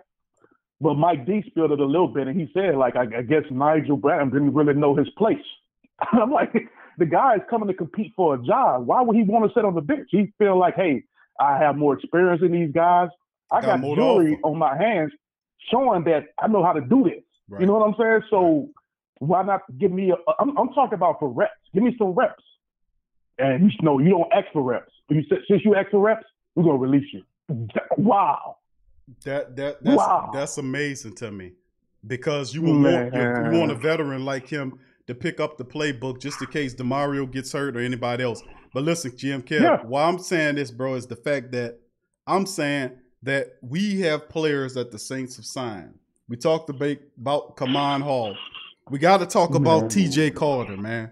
T.J. Carter. Who is that? T.J. Carter is the new Saint, man. He's a defensive end, and he's on his team. He's 6'4". He's 289 pounds. He was at the University of Kentucky, and he's had a great college career. He has 71 tackles, and he has 6 sacks. You hear me? And when he was a starter, in 13 games last year as a senior, he started 12 of the 13 games. And not only did he have 26 total tackles, but he had 6 tackles for a loss. And Kev, he gave you 2 sacks in those 12 starts last year. So we're expecting big things out of T.J. Carter. Anthony Lanier II is the other guy. He's 6'6", 285 pounds. He has some little relationship with Kansas City and then with the Chargers. And in 11 games with 2 starts for the Washington team, he had 26 tackles. He had 5 sacks, which is not bad. And he had a recovery, and he recorded 5 takedowns. So that's we gotta learn it. That's Anthony Lanier. And then McManus, who we have, his name is Wynton McManus. He's 6'1", 225.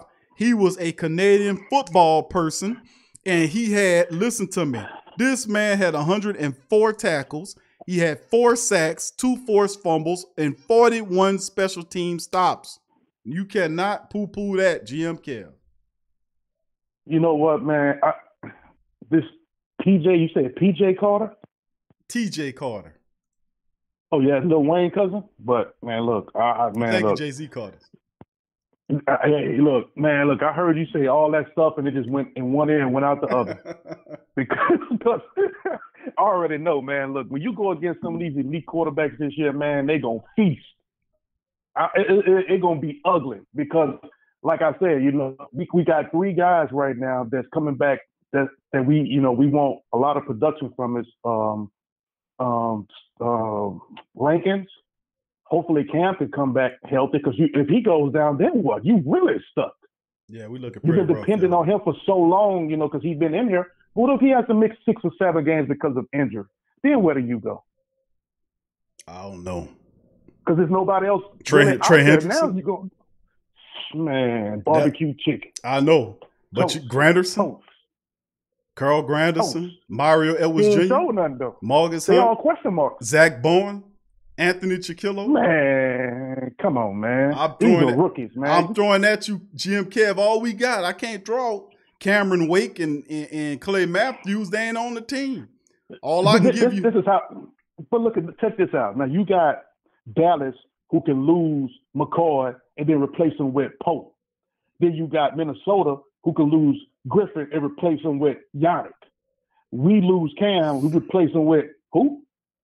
Henderson? Damn. This is a joke, man. This is a joke. And Everson nobody Griffin, not calling him out, man. This is a joke. You absolutely right. The Vikings lose Everson Griffin and replace him with Yannick Ngakoue, who's 25 years old with 37 and 37 and a half sacks, and puts him next to Danielle Hunter, who has 50 sacks, and he's 25 years old.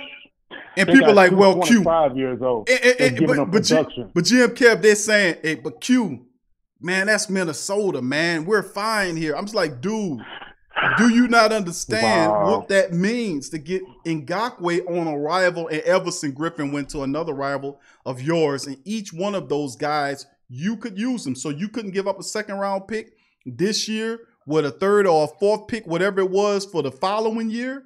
I mean, that was far less than what was originally the Raiders tried to get from the Jaguars to make the trade. The Raiders gave up a 1st round draft pick and a starter to the Jaguars to get Ngakoue. They turned him down, which told me that they probably didn't want to trade him inside the AFC. They wanted to trade him to the NFC so they don't have to see him.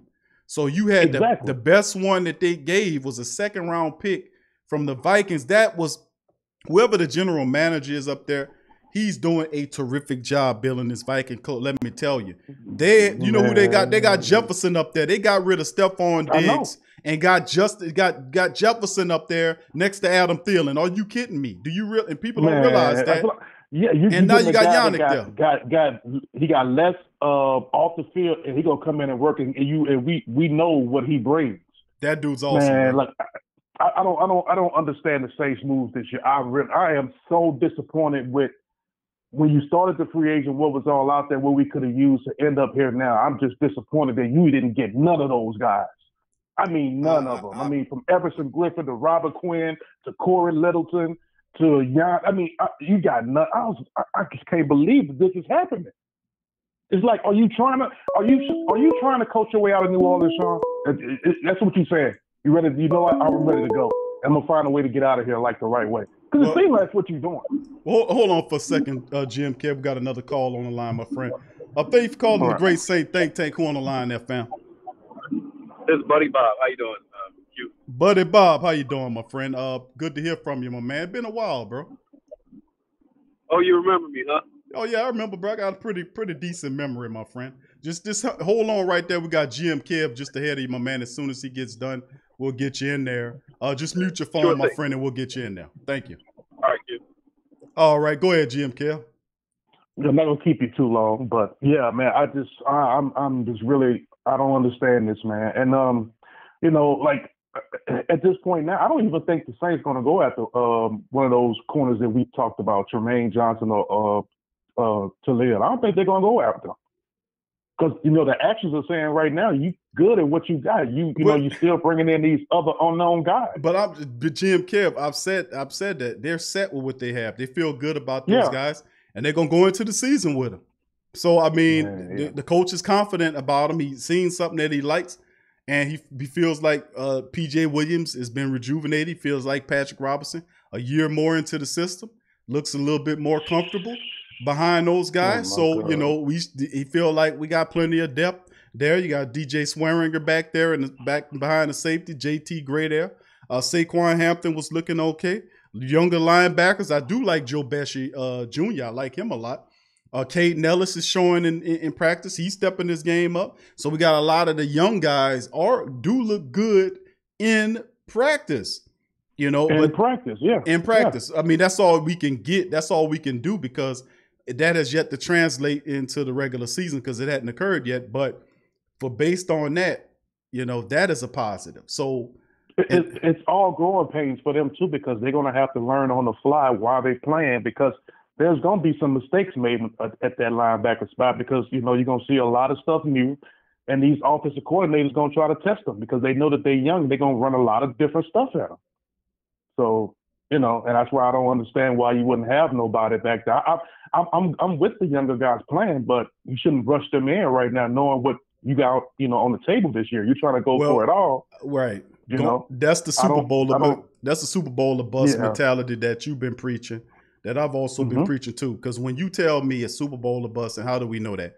Because Drew Brees telling you that it's his final year. Until he tells you, no, we're going to play an extra year. You take him for what he says. He says 1 year, this is his last year. Then you put, in my opinion, when you say Super Bowl of bust, we all on in Drew. You give him everything he needs. We're not just talking about offensively or defensively. They did Malcolm Jenkins to the back end of the defense. But a key issue to the team that really hurt the team and stunted the team's development later on in the year was the injuries that occurred to the defense that we didn't get right from, and it showed in the playoffs when we couldn't produce a pass rush to even make Kirk Cousins even the least bit uncomfortable.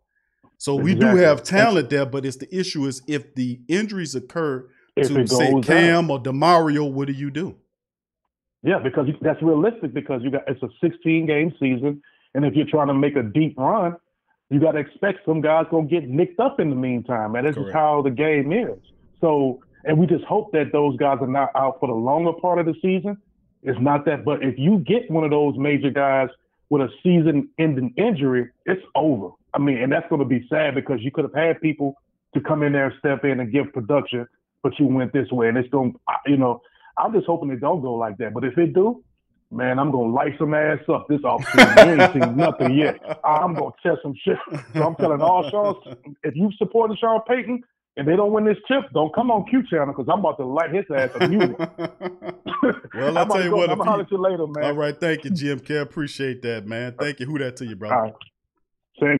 All right, buddy Bob. You still with us, friend? Yeah. All right. Come on, buddy Bob. What's on your mind, my friend? How you doing today? What's going on, Q? Yeah, it's been a long time. I think the last time I called you, I had to bring y'all back down to earth because y'all were talking. We were going to the Super Bowl. Now because I'm kind of even keeled, and I gotta follow up Deion Kev with you know, the sky is falling kind of speech.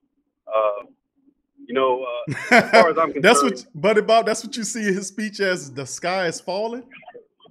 Well, yeah, he's talking about all, you know, what if, all his injuries and stuff. But truth be told, all you got to do is look, you know, from our standpoint, or look at the national media and the news and everything. I think that everybody pretty much feels that New Orleans Saints have one of the deepest rosters in the league. Am I pretty accurate in saying that? Yeah, you are accurate in saying that. So I mean, so if our defensive end go down, it's probably not the ideal replacement for it.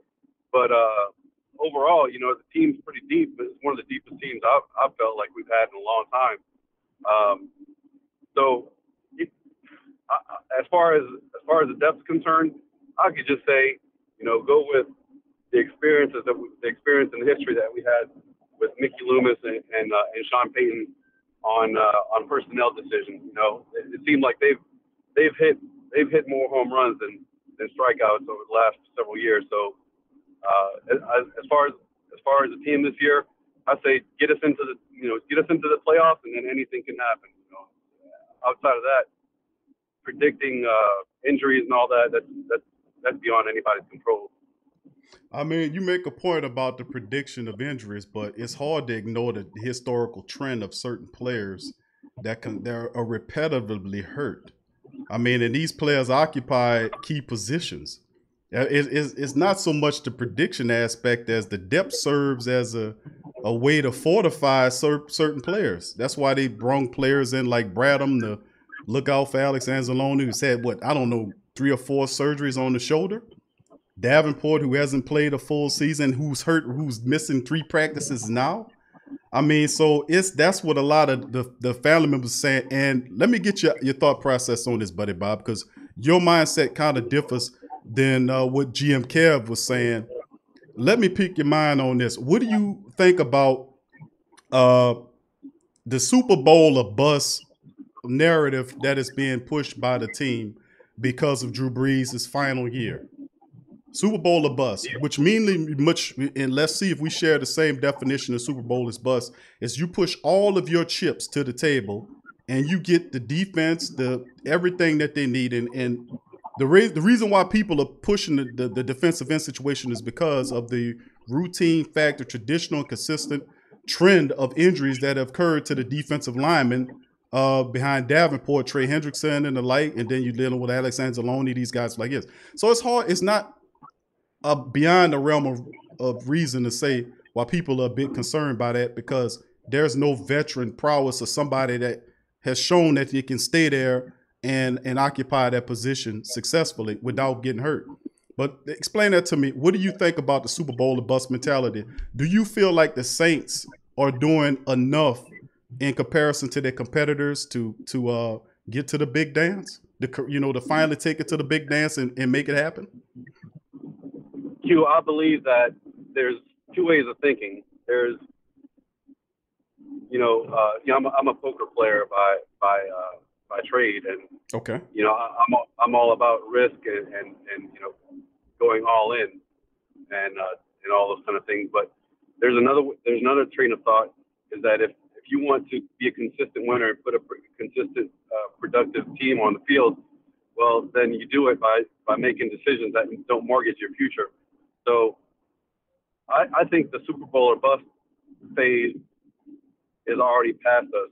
I think 3 years, the last 2 or 3 years with the team that we had was our Super Bowl or bust mentality. I think at this point we need to start, giving him all the tools possible to put yourself in contention this year, but don't do it at the expense of mortgaging the future. And that's what I think that's what I think the personnel decisions that are being made right now is for leveraging the future. The focusing on the offensive line and putting a lot of draft pick equity into the offensive line. I think it's the transition from a passing team to a running team. One, either Taysom Hill or Jameis Winston takes over, or whoever else it is in the future. Okay. I think it's intended to take a lot of the pressure off of their shoulders. So I'm not so much on the Super Bowl or bust,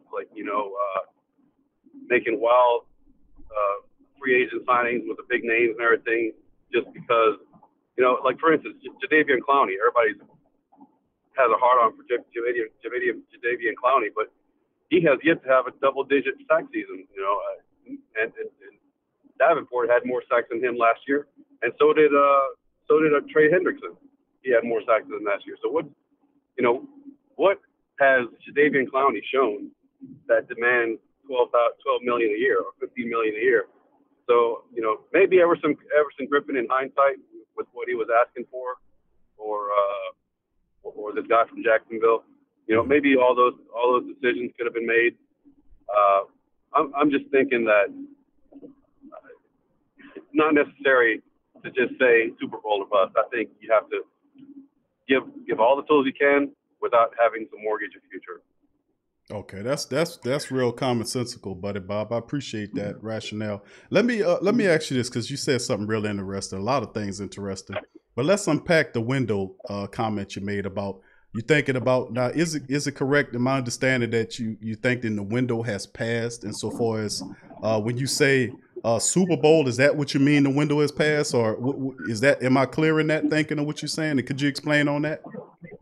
No, I very much think that we have a team that can go to the Super Bowl this year. Mm-hmm. My point is that the whole mentality of bringing in free agents at a high cost that can fill holes that are needed in a Super Bowl or bust mentality would have been best served 2 and 3 years, in the last 2 or 3 years.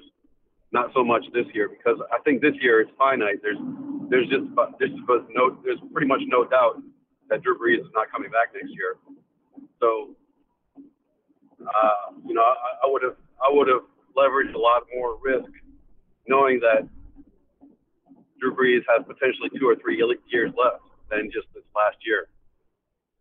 You had to beg him back this year, though, Buddy Bob. He had to beg him back this year because, from all intents and purposes, Drew would have went off into the sunset to go into sport broadcasting on NBC or wherever he was going. But you know, yeah, and to be honest with you, I wouldn't blame him, especially after the start that he had this year, with all the, you know, with all the bad press on the BLM speech and all that. Correct. I wouldn't have been surprised if he just said, "To hell with this." You know, I'm going to make my $15 million broadcasting on NBC. Right. So I don't know if I hope that his heart is still in it. You know, he seems like the type of person that once he makes a decision, he's committed. So I hope. Yeah, I'm not cutting you off from more questions, but no, the real reason for my call is actually more leaning towards that. Okay. Bringing it to a different subject. Just to give you a little background, I'm from New Orleans. I was born at Touro Hospital, and I came up at on St. Andrews and Magazine Street. Mm-hmm.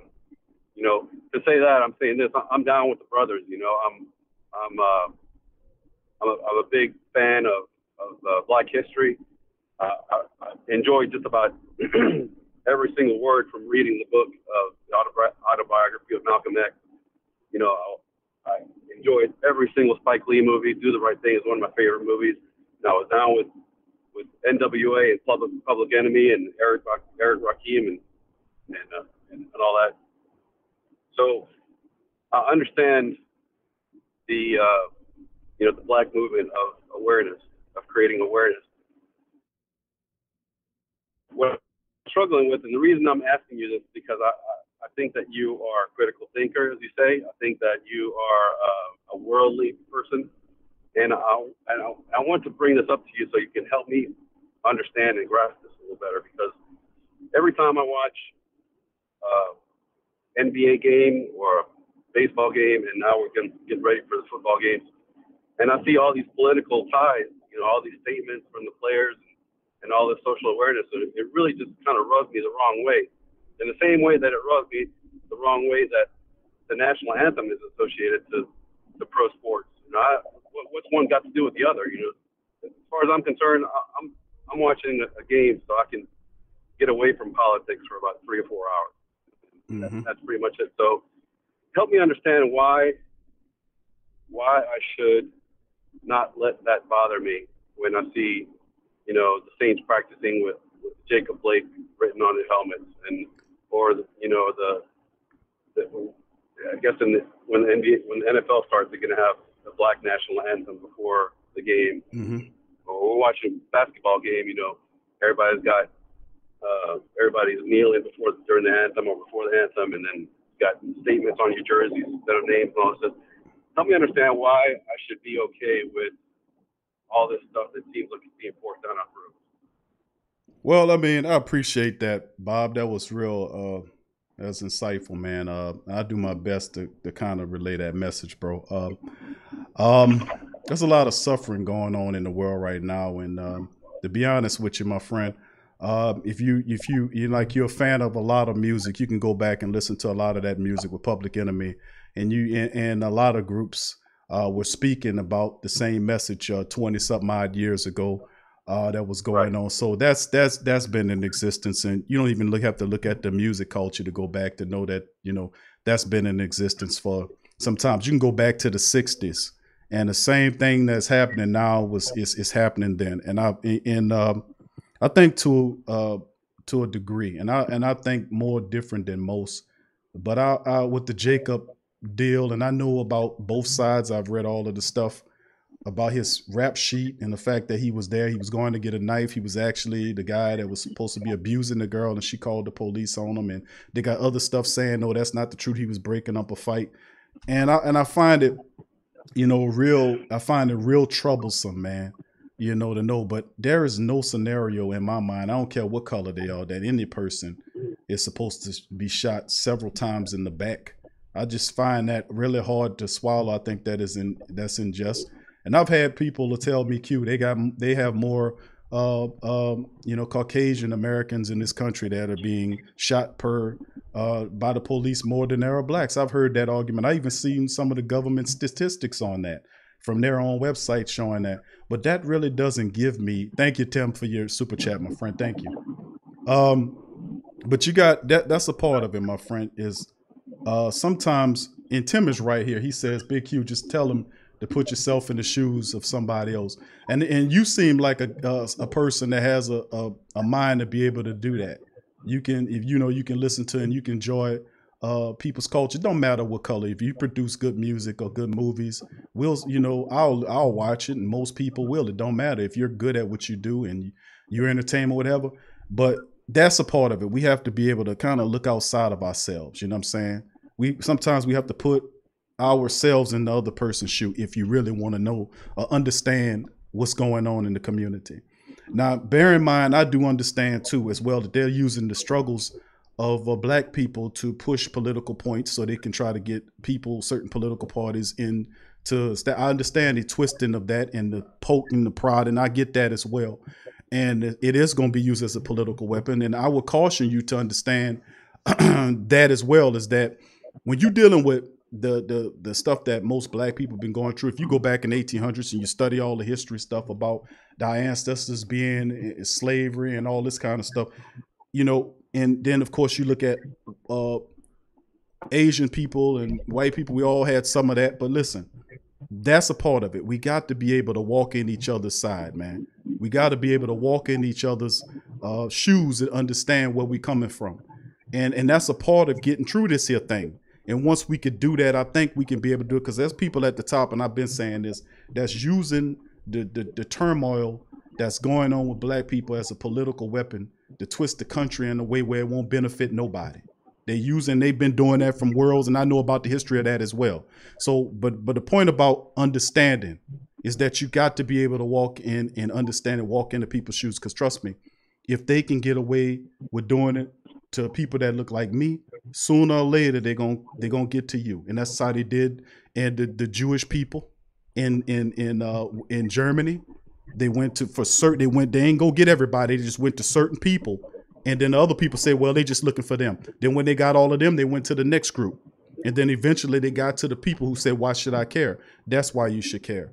Because if there's that type of stuff going on in the world, you got to understand to walk in the people that's suffering shoes and understand that's wrong, and that we're going to stand up against that. But be smart about it as well, to know that there are people at the top that are using this to control. So, I mean, it's a complex situation going on right here, and it warrants a lot of reading and a lot of understanding and a lot of prayer. That's all I can say about it, Buddy Bob. But listen, you seem like a guy that has a flexible mind in that. So I just caution you to keep your heart open, your mind open, and genuinely try to understand, why people are pissed. Really going. That's the best way I could tell you, my friend. I could totally empathize. Q. I mean, as I said, I'm not white. I'm of Hispanic background. Right. Right. I was just saying, because the narratives is always, black and white or whatnot. But that's why I was kind of gearing that way. But go ahead, my friend. Go ahead. I'm sorry to cut you off. So yeah, I guess what I struggle with is, to some degree, I struggle with letting, at what point would it be time to let go of the struggles of 300 years ago, or of the 60s or the 70s, of the Jim Crow laws, of the whole victim mentality. I think at some point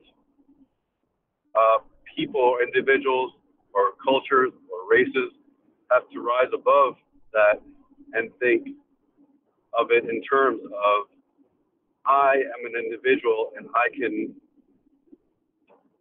can, despite my upbringing, despite of the neighborhood I came up in, despite of the education system that was given to me, I can overcome all those things and, you know, create my own future by my own free will and not be so caught up in blaming society or blaming politics or blaming other races on why I'm being held down. And so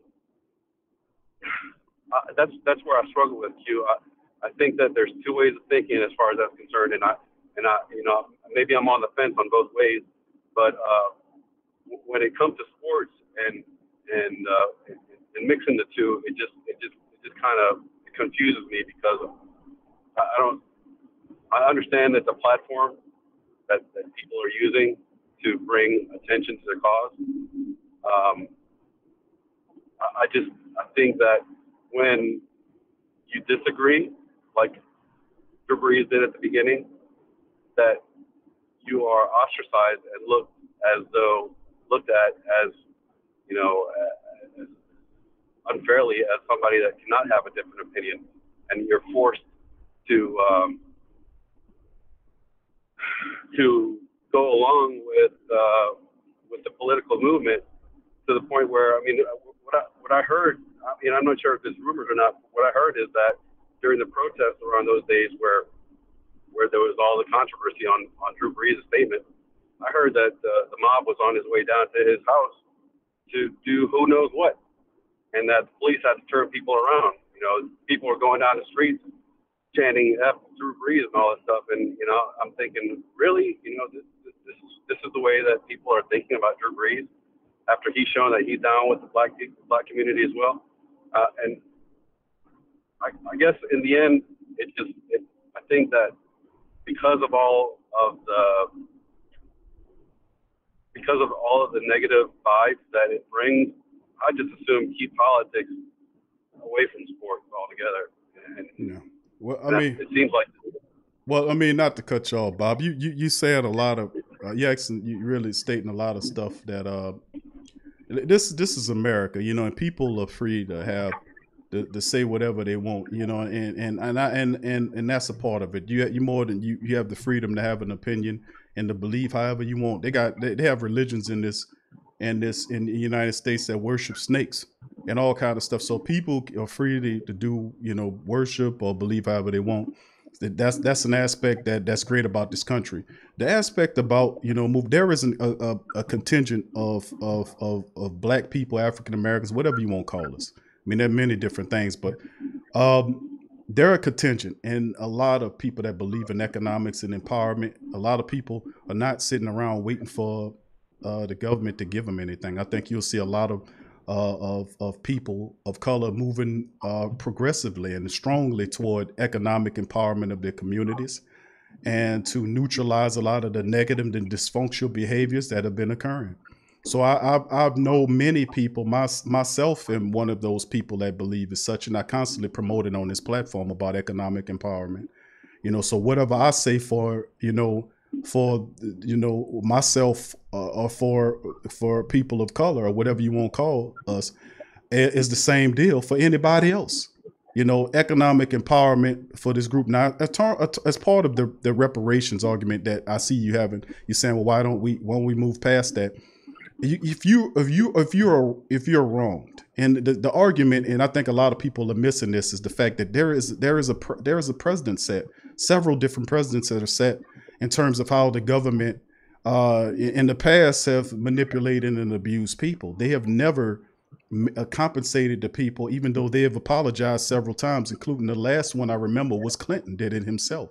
But it never came within. And I preference that argument by looking at several other incidents that occurred in history that happened similar things. And I can give you those here now quickly.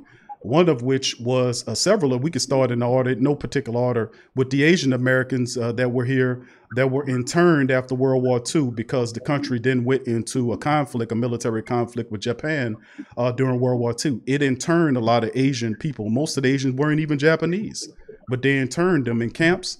And after the war was over with, the government then compensated the people by giving them several different, I guess for lack of a better word, compensations. That means several years worth of tax-free benefits of being not taxed, and loans for businesses. They also gave Asian community homes and houses and all kind of stuff. And then when it came down to the Native Americans who were severely abused by the government, they were then given a form of reparation, which means just to simply repair. People have given it a bastard name for it was simply making right what the wrong that they did to people for. We all know about what happened with the Native Americans. It's no long for me to know. I don't need to dig into that. But they also reparated Native Americans with tax exempt status and several loans, and many owns casinos and different businesses to this day. And also the government reparated Jewish Americans as well because of their role tied into what happened in Germany. People are like, why is the United States giving the Jewish people reparations? Because of their role tied to the Nazi movements that were here. The Nazi movement started in America, not in Germany. And there was a lot of funding that was going on of the movements from America into Germany to make it what it was. So the United States was a part of that and had to make it right, compensating those races. So I've given you 3 different precedents set for what the government did to and abused and made wrongdoings of people. Those people would still be here doing the same thing, raising hell and Cain about for the government to make right the wrongs that they did, and not just in mere words, but also in monetary compensation. Once that's done, you will see all that dissipate. So it's not like people of color don't have the right to say that based on those precedents that were set. But I don't think that will ever be done. It won't ever be done because for the obvious reasons. I just think that a lot of the things in this country are just a lot of people. We're just going to keep fighting that battle. But I'm not the one to wait on that. I believe in economic empowerment, and that's what I preach. I talk about spiritual empowerment, and I have a do for self mentality, and I speak about lifting oneself up and being better, and not letting anything stop you. So that's always been my message. And when you hear other people that's not quite there with their message, just have an open heart and pray for those people to understand they're not quite where you are yet in your development, and have an understanding or understanding or better overstanding of the situation.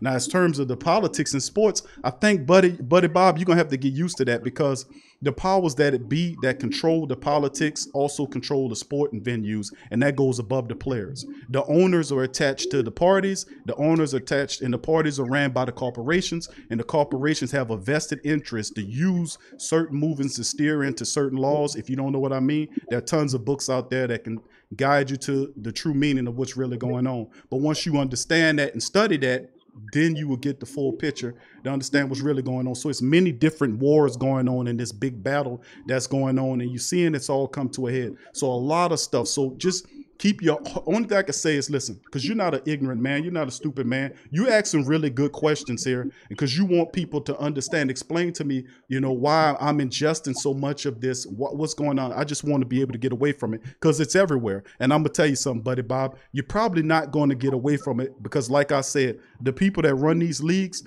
they have a vested interest for this to play a certain way.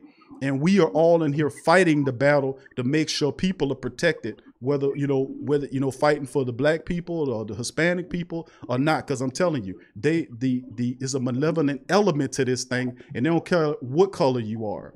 At the end of the day, and I always say this, is that at the end of the day, when it's all said and done, their goal is to exterminate 95% of the world's population. That's Hispanic, that's black, that's Asian, that's whatever. If you're not one of them in the upper branch and the elite, it doesn't make a difference. So we all have to get on the same line somewhere and look and fight together as human beings, as opposed to look at each other in groups and say, well, that's not me over there, so I'm not concerned. Listen, you see that person over there and that happens to them, if it can happen to them, it can happen to you. So that's the mentality that we have to take, my friend. But I appreciate you calling, man. Quickly, I got another caller behind you, but you want to say something before I go on to the next caller? No, Q. That's exactly why I call and ask for your thought on all these things, because you have a very a good way of putting things. And to be honest with you, I wasn't aware of other races getting reparations and those things. So you kind of gave me a few things to think about, and I do appreciate that. And I'm down with human rights in general. And like you said, if I have a 17-year-old son who just got his license, and he's out in his car, and I'm having to have conversations with him on what to do if he gets stopped by the police. So I can definitely grasp what you're telling me and relate to it and incorporate it into our family. As far as what I was struggling mainly with was what that has to do with sports. And so I guess, like you said, I just have to understand that where it's coming from and why it's there, and just get used to it. But let me add this too, Buddy Bob, quickly, man, just to let you know the sports aspect of it. Like I said, you're in an election year right now, and you're going to see a ratcheted up in there because there are a lot of factors that's playing into it. Because I've been saying this for a long time, is that the political people, the political wing, and the establishment, and I ain't talking about the politicians because they're just mere puppets. They work for the corporations. The corporations owned by the elite.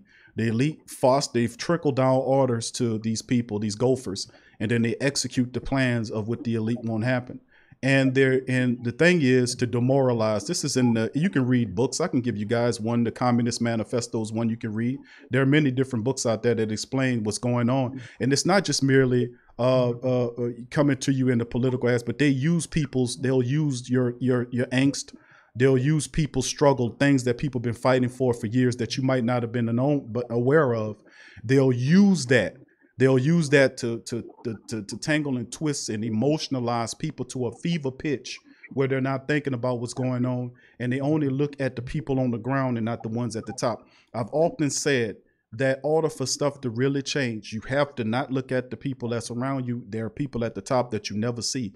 And they have a good way of always presenting the golfers to you. Well, that's what they represent. These leagues are owned by billionaires. The billionaires handpick certain people to do what they want them to do. This is common. They act as allies or agents, whatever you want to term it, for these people, and they are good at twisting the narratives of the elite to make them think that they're your narratives. They're good at separating and dividing the people because there are only so many of them, and there's so many of you. It's like 95% of you as a population versus like 3% as a population of them. So in order to control so many people, you have to be able to manipulate them by playing one side against another. They've been doing this for centuries. That's how they got control of the nations. That's how they got control of the banking systems. That's how they got control of the school systems. That's how they got control of the health industries. That's how they got control of every major industry across the world. So all I can tell you is this is merely another thing that you just have to understand, the plight of the people that are not you. That is key to this. We got to come out of our own culture. And I had went through that when I was younger, that I was all about the black power, all this type of stuff, until I had to realize, order for real change to impact, you have to get other humans, other people that think you think like me. You don't have to look like me and have my hue to think like I do. Thinking, being family, it's a thought process. It has absolutely nothing to do with color. This is not like if they go to the prisons and only way for the men to survive in prison, they got to join gangs where they look like other people. That's spilled out to society to a degree. We don't have to participate that way. That's a trap. And like I said, if you're not a black person, you don't have to be black to understand black plight. Just like I don't have to be black to understand Hispanic plight or Asian plight, or to understand that if I want freedom, I can't go and buy iPhones because that's propagating or supporting slavery of Asians in China when they're making those phones with slave goods. I am a hypocrite if I am supporting these people, if they're using slave labor to make these goods, whether they're televisions or not. I have to do my research and find out. Even I got to pay $50 or $60 more for it, that it don't come from over there, and that I'm not supporting that. And that's you are a hypocrite, and you can't do that. So we have to be able to feel other people's plights, even though you're not them. Simply don't sit on an island and say, that don't have nothing to do to me. There are many cultures in history, I'm telling you, I've studied them, that have done that mentality, and they have all perished because they refused to get in the fight to fight against a very sinister force that was working through groups, each group, and once they got through that group, they come into your group next. I'm telling you, it's not the time to think like that. We are one, and skin color don't have nothing to do with it. You merely have to think like a person to be in their family. Same thing, it don't have nothing to do with color. That's the only way you'll take them down. But thank you, buddy. Bob, appreciate the call, my man. I hope I helped you understand that, my friend, and I hope that was a help to you. Q, I'm down, and thank you for taking the time to stray off subject for a little while and help me understand. I appreciate it. No problem, my friend. You be safe out there, man. Thank you, bro. All right, sir. Peace. All right, that was Buddy Bob, man. We got another call on the line. Is that you, Uncle Paulie? What's going on, Big Q? Well, say that, my friend. How you doing? Oh man, I'm just the things, man. They wearing my nerves out, Q. They wearing my nerves out. Yeah, you're right. I'll be real honest now, real bad. I usually don't call this often, but that's you more than welcome to call in, brother Paul. You know that, brother. You know, you more than welcome to call in the time you feel like it, my brother. You know that. I appreciate it, Big Q. Hey, see, you started this conversation with me and the family about Super Bowl or bust. Okay, just bear with me for a few seconds. All right, Larry Warford. Okay, who cuts a 3-time Pro Bowl player? If you're Super Bowl or bust, you're really serious about the Super Bowl, you don't cut a 3-time Pro Bowler, even if he did have a bad game or even a couple bad games. All right. You keep Dick Easter at the salary that he's at. He should have been forced to take a pay cut. So that's not trying to be a Super Bowl contender. All right, you got Teron Armstead, who's not steady health wise. He has games where he's real solid and he can be steady with his play, but he's up and down with his injury factor. All right. PJ Williams, the way he played, he should have been flat out cut, Q. I mean, that just don't make no sense. You don't cost it. Now, I'm not talking about regular season. This is playoff stuff. I'm focused totally on playoff stuff. You don't keep players around like that. Chauncey Gardner-Johnson in that game, he should have got a good tongue lashing for taking that bad angle. You know, PJ Williams, you either move him, there was the safety spots, Q, or he needs to be cut. Patrick Robinson is not a cornerback. He's not a number 1 or 2. He's not a slot corner. Q, Dennis Allen need to play him at safety. If he can't play one in the safety, he need to be put on the street. All right. The whole O-line played bad in that Minnesota game. There was no commitment to the running game. Sean Payton had no focus. You know, he was over there like he was on Prozac or something. And then Drew Brees' poor play last year in that playoff game, uninspired, didn't help us. And to now, the free agent picks that they've been making, Q, it just don't make no kind of sense. You're not making choices. If y'all can remember, when the 49ers got tired of the Cowboys beating in them 2 NFC Championship games, Ed DeBartolo, George Cephas, and them got together and said, hey, we're not letting this happen the third time. They opened up that checkbook, Big Q and Fabry. They got Ricky Jackson. They got Deion Sanders. They paid Britt Jones. They gave Jerry Rice a pay increase. They got Steve Young squared away. Gave him more controlled offense. Q, they did everything because there was a commitment. Some people may say they bought the Super Bowl, but I tell you what, they won it. We got Ricky Jackson. Ricky Jackson still has some fire in his belly.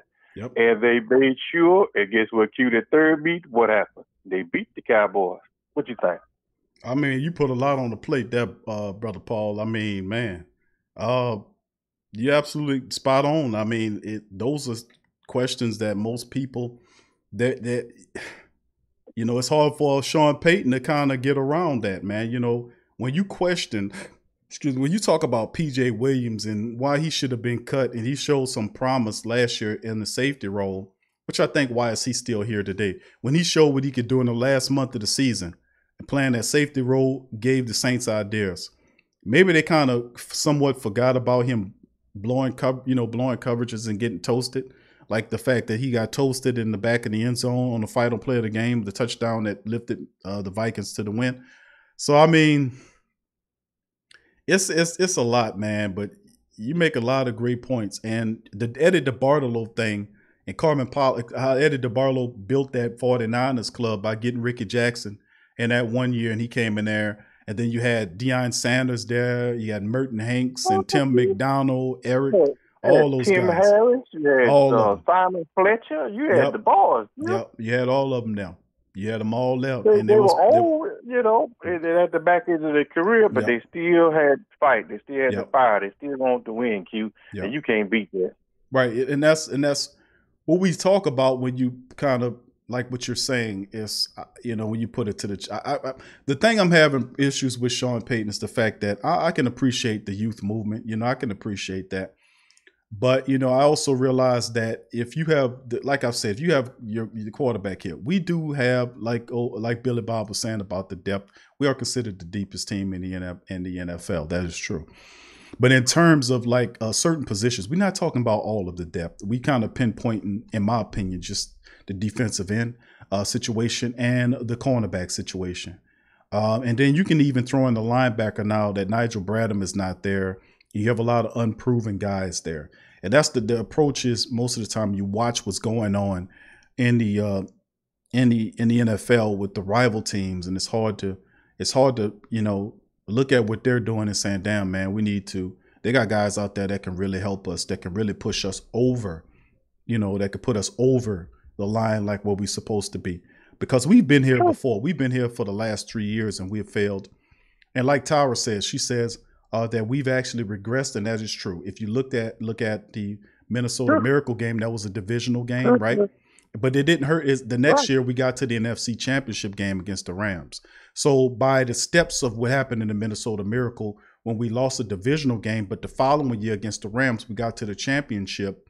That was progress. So you could see that we were losing, but at least we were progressing and getting from the divisional game to the NFC Championship game. And of course, the last year was supposed to be ultimately into the Super Bowl, but it wasn't.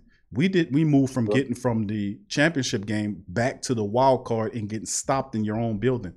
That was problematic. And I've said that I keep saying that it was a conflict of interest for Sean Payton to then take off and to go and be an analyst on the divisional game with the Vikings and the 49ers and telling them how they're supposed to win. I thought that was a huge and ridiculous conflict of interest, and he shouldn't have done that. But he should have been working on his team. My Hawaiian punch and my hot wings at him when I saw that fool up there talking. How you gonna critique somebody else's team and you can't win with your own? Man, and the thing is, I cannot find that clipping. It's totally gone. If anybody have that clipping, I keep asking.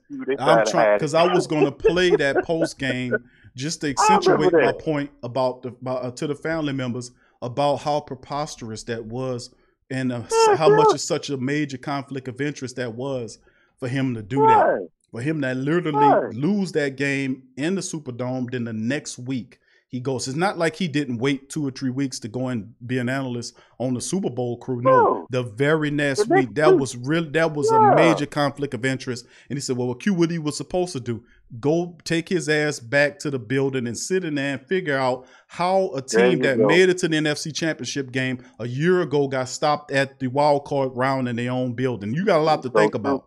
Whether I got to fire this guy or with the coaches, the players shouldn't have been there. It should have been just the coaches. Like, what the hell happened to us? Right. That wasn't the case. That wasn't the case. That wasn't the case. Drew was laughing at the press conference. Peyton took his money and ran to be an analyst the next week. That's what I was saying. I was like, this is preposterous, man. It's absolutely insane. And we shouldn't put up with that. If we're funding you, we're doing it. We're doing it. And I'm a different, and many people have more of a laid back approach because they just like to enjoy it as it plays out, but I'm more hands-on with it. You know what I'm saying? I get hands-on. If I'm supporting you and I'm supporting you're gonna do it right. You're not gonna sit up here and regress in the playoffs and then get there and stop in the playoffs. And I'm not supposed to ask you why. and the people out in the street are supposed to ask you why? Why were you doing reverses and dumb stuff like that? And you get mad at the butcher and all these other people for calling you out during the season for calling, and they were perfectly within their right to ask you. They're Saints supporting fans. And they're like, Coach, why would you run that play? What possession? You don't worry about that. I'm the coach of the team. And then people will say, yeah, well, Coach Payton, right. He don't have to answer his questions. You full of shit. He do have to answer his questions. He ain't getting his money from Gail Benson. Gail Benson getting the money from us. I keep telling people the power dynamic.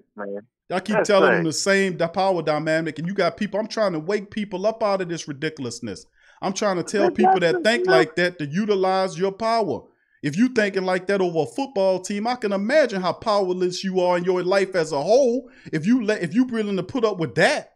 So I'm challenging the thought process, and I'm challenging people to get involved and think more than what they're doing. You got more power than to sit up there and do that. You can impact change.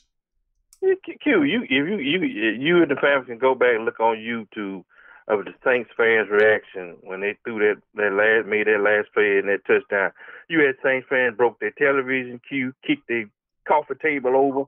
We passed it. We go tearing up stuff. One little kid with the cry, Q. Tired of it. And then they get up there. Loomis come on after that and say, well, we know we had a great year at Minnesota. Man, I don't want to hear all of that, man.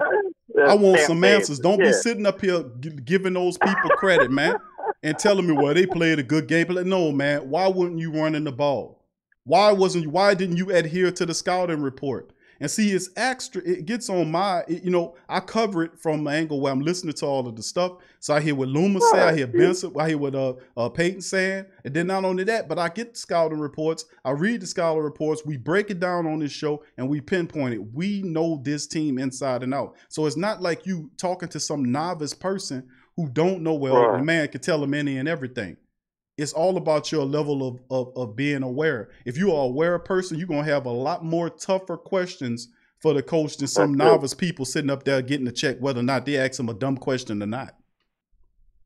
And I really question Sean Payton's character to a certain extent, Q. You got to have it's like the battery on your car. You have to have a positive and a negative. Both are necessary. You don't need a bunch of yes men and yes women around you. When you a coach, especially on that level. This ain't Pee Wee League. This ain't high school. This ain't JUCO. This is the NFL. And like those saying, not for long. You keep playing and coaching like that. And if Sean Payton not careful, Q, he go coach himself out of New Orleans. I don't think Sean Payton is even much worried about that. He's in a complete position of comfort. He's Brother Paul, I'm telling you, I'm just keeping it real. I could tell you off top that he does not move like a man that making moves like a coach or a man that feeling any kind of heat. I'm sorry, I just don't see it. Yeah. He don't, and he doesn't talk like one. He is totally comfortable here. He knows that at the end of this contract, the 5-year extension that he got, that he can get another 5-year extension. You know why? Because as long as the team is making money like they're making, more money than they ever made before, it's off the chain. He's got that in the brass above him is not going to challenge him because their jobs are positioned or safe. So why would they rock the boat? They have a don't rock the boat, baby type of mentality. Don't rock the boat, baby, rock the boat. That's their mentality. Don't push the boat over, rock the boat. You know that old song. They ain't gonna rock the boat there, Brother Paul. They ain't gonna rock it. But then he blessed his COVID-19. So the fans in that stadium and seeing some of that foolishness, them boo birds come out cute, and everybody hear the boo birds. I don't care if you the opposing team, you be like, dog, they get booed over there. Even the opposing team be shaking their head like, man, it's getting rough up in here. Nobody likes to be booed, And before Boris Dicker got out of there, people with the booed him. more like the fail one time, security had to hold him back. More was trying to go in the crowd and take a side down because it said Morris Sucks need to be fired. He got mad, went after the fan. I remember that. I remember that. Come on, you better be careful when this fan be to beat your butt over there. I remember that. Had to hold him back. And Morris was cussing. He was giving him the what for. The fan like, come on over here. He got a potty mouth. He a Navy man.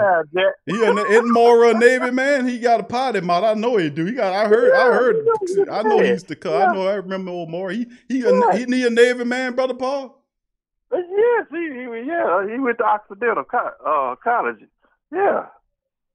He went to the Navy. He coached at Occidental. That's how he got to cut his teeth. And like I said, on defense, Morat never had the pleasure of being an offense. I think it's good too, Q and family, that a head coach have some balance experience on both sides of the ball. Don't just coach one side your whole career. You know what I mean, Q? What you think? Yeah, I agree with you. I think that's a portion of it that, and the thing is, I think Peyton is a good coach. I just think that he needs to trust his people a little bit more. I think he needs to turn over the play callings to Carmichael. And he said, well, Q, he's good at doing that. Carmichael is good at doing it too. They both graph the playbook together. He gives them a lot of credit. Carmichael has a very good relationship with Drew Brees. And the reason I say turn it over to him and get out the way and let the man be an offensive coordinator, because it then gives the accountability model to the offensive coordinator, which means he'll do his best job to call a balanced game in which the team will win, because he knows that if he doesn't, that he'll be called upon by the fans to be fired because the offense is failing because it's under his protection. But you cannot do that with Sean Payton. Sean Payton even though you can call for his firing if he continues to fail, the organization will not hear you. They will protect Sean Payton, and even the reporters will come out, not all of them, but some of them will come out and protect Sean Payton. And I dare say there's a lot of, because the way they operate there's not too many organizations that's out there that are totally autonomous, meaning that they don't have any linkage to some other organization. Like you might have one of these other writers of Saints reports that's tied to an organization that's then tied to the Saints, and the Saints have shown them full support of a financial variety over several seasons or so. This happens. These these how corporations buy support for each other. That's how they acquire newspapers. If you have a bad newspaper giving them bad press, they're merely acquired. They'll buy the newspaper and then put on the staff people that'll write agreeable reports about their corporation. They've done that countless times. Without a business.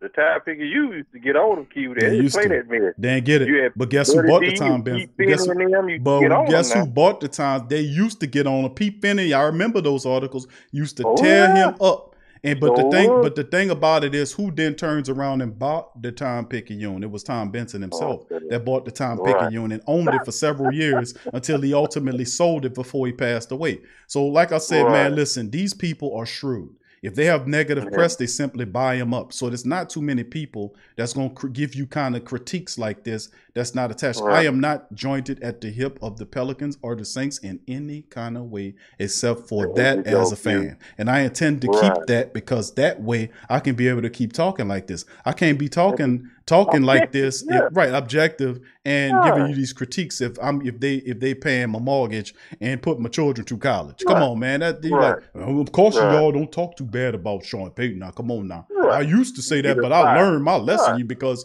I realized I didn't see what he was doing. When you see that and you understand what time it is, but you can never see. I'm never that person. I'm never going to do that. I've been following the Saints for over 30 years. I've been covering them over 5 years. And I'm going to tell you what I've noticed about Sean Payton is what I'm telling you. And I keep saying it. I'm very consistent in what I'm saying about it. Most people are not used to this brand of commentary because a lot of people don't talk like I talk. A lot of people talk like a hand to cheek about the team. Regardless of the team, I have my slap. I'm still supporting. Now, listen, that's where we differ. I'm gonna come with that real deal. I don't care if you're my team or not. I'm gonna come with that real deal for you. I don't care if it ingratiates them or not. I'm gonna come with that real deal because truth is truth. Bottom line. You got to, Q. And that's the problem with Sean Payton and them over there on the airline highway. They got you pass it out the rose-colored glasses, Q. You put on rose-colored glasses, everything look good to you. But you gotta take this thing off. Hey, you can't wear them, all day, wear them to bed, wear them in the shower. You gotta take it off. I mean, like I say, like Mardi Gras, you can go to the ball to wear the mask, but at the end of the night, the mask and the makeup got to come off. It's gonna come to an end. 12 o'clock gonna strike somewhere, and there's got to be a change going on. We need a renaissance with this team from the neck down. We need a comeback like Hubert Spies, man. We got to get it together. Q, what you think? You're right. I think a lot of what you're saying is straight on point, and dead spot on, Brother Paul, as usual. And I appreciate people like you, because it's so many people out there, that are too quick to give support to the team in a losing effort. And then it's whatever the coach says. And that's like, I'm saying, no, my people, please listen to me and understand. Let's change this mentality, family. It's because we got to remember our predecessors here.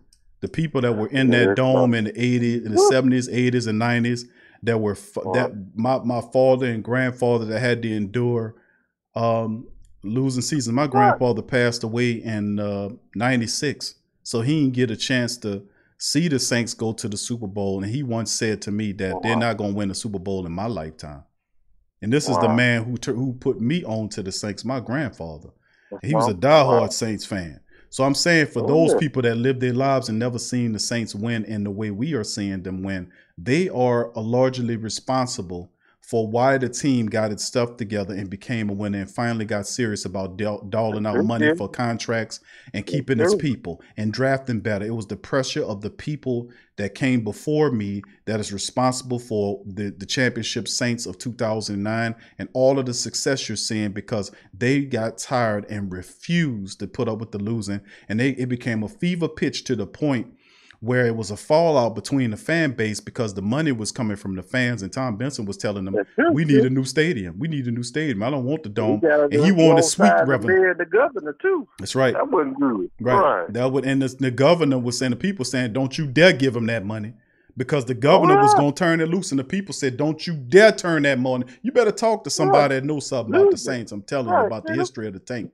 Before this, all this old winning stuff happened, and all these bandwagon people jumped on. San Antonio. Y'all better give me. I'm going to San Antonio. He was telling, that's right. Man. That's right. That's right. He had businesses down in San Antonio, and he was threatening the state, the city, and the region to move the team to San Antonio before Hurricane Katrina, and it came to a tussle because the Saints were not winning, and he was demanding these things, and he wanted a brand new stadium because he wanted sweet revenue.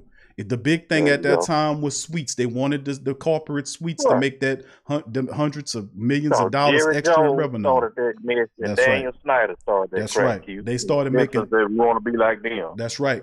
But the thing about it, a lot of times Jerry Jones ultimately realized that's why he went and built his own stadium and used the majority of his money, even though he still have some taxpayer money in it, but he used a large majority of his own money so that he could retain a lot of the money on the back end when he came out to rent the events. But they didn't do that model here because the dome was not built or bought by Tom Benson. It was still owned by the city, the state, and the revenues was coming out of there. The city and the state were actually making some money off of the deal. But that ain't the case anymore. Now that when Tom Benson, if you looked up before he passed away, the richest man in the state was Tom Benson. He was worth $1 billion or $2 billion. And when you're the richest man in the state, how do you think you get to being rich? Unless you getting the right deals in place to ensure that you collect the majority of your revenue without taxation, baby. That's the business end of it. But see, they don't like to hear me talk like that. When I start talking that caponomics, people don't want to hear that. They want me to just keep it pro football. So that's what I do for now. Well, but see, that's why they fired Terry O'Neill. He was the capologist there for a while. He kept crunching numbers and all this, and they got tired of him. Like, no, man, we can do this. No, you can't. We can't. This is not feasible. No. So he just come up missing one day. I said, somebody, either Tom Benson or one of his underlings got to him. You know how it works, Q. They don't like nobody telling the truth. But, man, you got to tell the truth, even if your mama don't like it. I mean, that's what the world built on. You got to be truthful to people, even when it hurts, Q. You know? Right. That's just like I said, I love the black and gold, don't get me wrong. But the moves, at the bit time that Sean Payton got, man, you like to say Super Bowl or bust, man, I'm just feeling bust, Q. I'm just not excited about this defense, man. I'm just not. It's just too many holes back there, Q. Right. Well, I mean, you're right, brother Paul. You've been watching them for a very long time, my friend. Yeah, and you've seen a lot of the stuff that's going on. You called a lot of this during the playoff game last year before it, and a lot of people didn't want to hear it. I saw it. And you kind of seen it coming. You read the tea leaves there, and you basically broke down and said, "Yeah, you know what? We got to look out for this," and that's how it went. But you're right though, brother Paul. That's how it came down to it, my man, and that's why I said we're glad to have the historian here. Right, I wish you could have won, and right. You did. Hey, you didn't win. Well, that's why I said I got to give it to the historian, because it's good, because that's what it's good to have Okapala, the historian, the great Saint think tank historian, because he'll tell you about, he's seen the tea leaves before, and he can say, listen, I done seen this before. And people they don't want to hear it, but I'm telling you, the man working with a great depth of life and Saint information. And when he be breaking down people and stories, stuff like that, there's trends. And Brother Paul always on top of it. Gotta let him I'm just gonna throw it out there. Well, I appreciate it, Q. And you know what? Like I said, man, you keep doing what you're doing, because guess what? They didn't like when Hap Blawdy got on them. They didn't like when Buddy D told them the truth. And guess what? You keep on doing the same, because I look at you on that level, man. Oh, I appreciate if I that, had bro. a That's an Hall of honor. Fame of journalism to put you in, Q, you'd be right up there with them. Appreciate that, Brother Paul. I mean, That's a great honor, man. You've been telling me that for a while about Buddy D. And listen, I used to grow up with my father listening to Buddy D, have him on the radio, because a lot of the games was blacked out. That's how we knew what Buddy D was. We was the games was blacked out. Hap Blawdy That's was right. great. That's man. right. But when they got school. Buddy, I was just amazed. Hap would call him, man. Meekum got mad with him, talking about, you need to write a better report about me in the newspaper. He said, well, if you start winning, I can write something good. Those were real You don't reporters. tell me what to do. Right. They were real reporters. That's what I'm saying, man. I'm telling you that they got to the Win, bottom of it. You know. Mm-hmm. He said, win first, then we had something to write about, Right. Meekum didn't like it from that point on, but he told the truth. He didn't let people, you, Buddy, and Hap Blawdy, and some of the rest of them, even you didn't let them, even as the owner, you don't let them intimidate you. They didn't let nobody intimidate you because they believe in the truth. You get up there, you call Buddy was a fool. He said, look, man, was you not watching the same game I was watching? The defense couldn't get off the field. Bobby Ebert threw 2 interceptions. What are you talking about? Mark Anderson missed the kick. So the whole team was out of sync. What's wrong with you? I'm like, man. He said, you really got up there and said, bye, caller, you a squirrel next. Yeah, that's right. He did call you a squirrel too. You got the back in the sea with the rest of the nuts. He sure did. He didn't play with him. After a while, he get on you. Right. He'll let you speak your piece, and then when you start going on the deep end, Buddy D he'll pull your card, no doubt about it. I remember. You know what, Q? He let you talk about the city either. We hold it. You talk about New Orleans, go over to Houston or somewhere, New England there, but this New Orleans, baby. No, we don't do that. Right. And you the same way, Q. You let us, have our peace, but when you start trolling, you got to go. You got to go. Right. Well, I mean, we got to respect and love each other, even when we don't agree. That's right, and that's the atmosphere and the environment that I have here. You don't have to be a Saints fan to come in the Great Saint Think Tank or the Sports Coma and enjoy the show. And we have a lot of people that's not Saints fans. They just here because they like the show, because there's nothing like it, But I know, and I appreciate those guys coming here. They got teams, but they do great with the family members. We're just a cool bunch of people to hang around and talk about life and football and whatnot. And it's seamless. We can bounce between. Isn't it seamless that we can bounce between one thing or the other and then cruise right back into it, because that's how real it is, man. We could be talking about taxes 1 minute and raise the cheer and don't burn the beans and right back on champagne. Seamlessly. That's New Orleans. That's we right. go from conversation to conversation and never miss a beat. That's right. And they be like, yeah, you're right. Yeah, you're right. But I love you. I love New Orleans old lingo. They be like, they don't say how you doing. They say how your mom and them. That's we don't know how everybody doing. That's right. That's right. Tell your mom and them I said hi. That's what they'll tell you. We don't do all of that. They don't say goodbye. They say see you later, baby. That's right. That's right. You got it, Brother Paul. You got it. That's how it is. Hey, that's my second home. I love it, man. I can't wait to get back down there like I want to. But man, like I say, it just like the Sean Payton he's getting complex. And you know what else?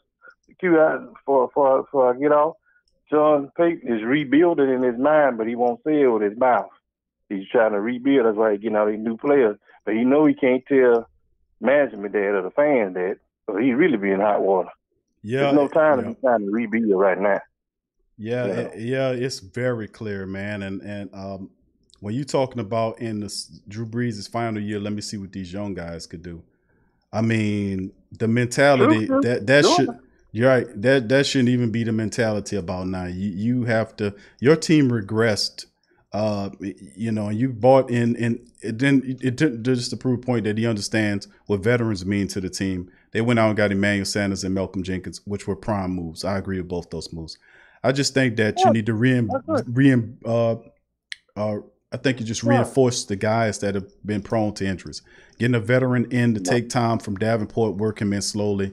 A veteran in with a history of being a pretty good pass rusher. Clay Matthews, Cameron Wake, Cameron Wade, come on, Jabal, dude. It's the least they could right, do. Come on. Jabal Sherd, guys like that could help out. Linebacker wise, Bradham would have been a perfect choice to keep in there because if something happened with DeMario or Alex Anzalone, you have Bradham there, who's a DeMario Davis type of guy, and then maybe a veteran in the cornerback room just in case you have injuries to a guy like Patrick Robinson. Or I would rather have a veteran cornerback to serve as competition to push those guys. I'm not considered comfortable about the cornerback, so that would be my thing. Correct. You right, Q. You right, Q. Yeah, you like you said, Marcus Hunt gonna be just like Stitchcomb, man. Jack Shreve roller skating gonna be pushing him all over that defensive line. Right out the play. Well, I mean, this was like that. You just have a big body in there. You just can't just be a big body there. You got to be getting to the quarterback, make some pressures, wreaking havoc. Yeah, you're right. I mean, we've had big guys, big 6 foot, 6'7" guys before that came on the team, and they were Grady Jack. Right.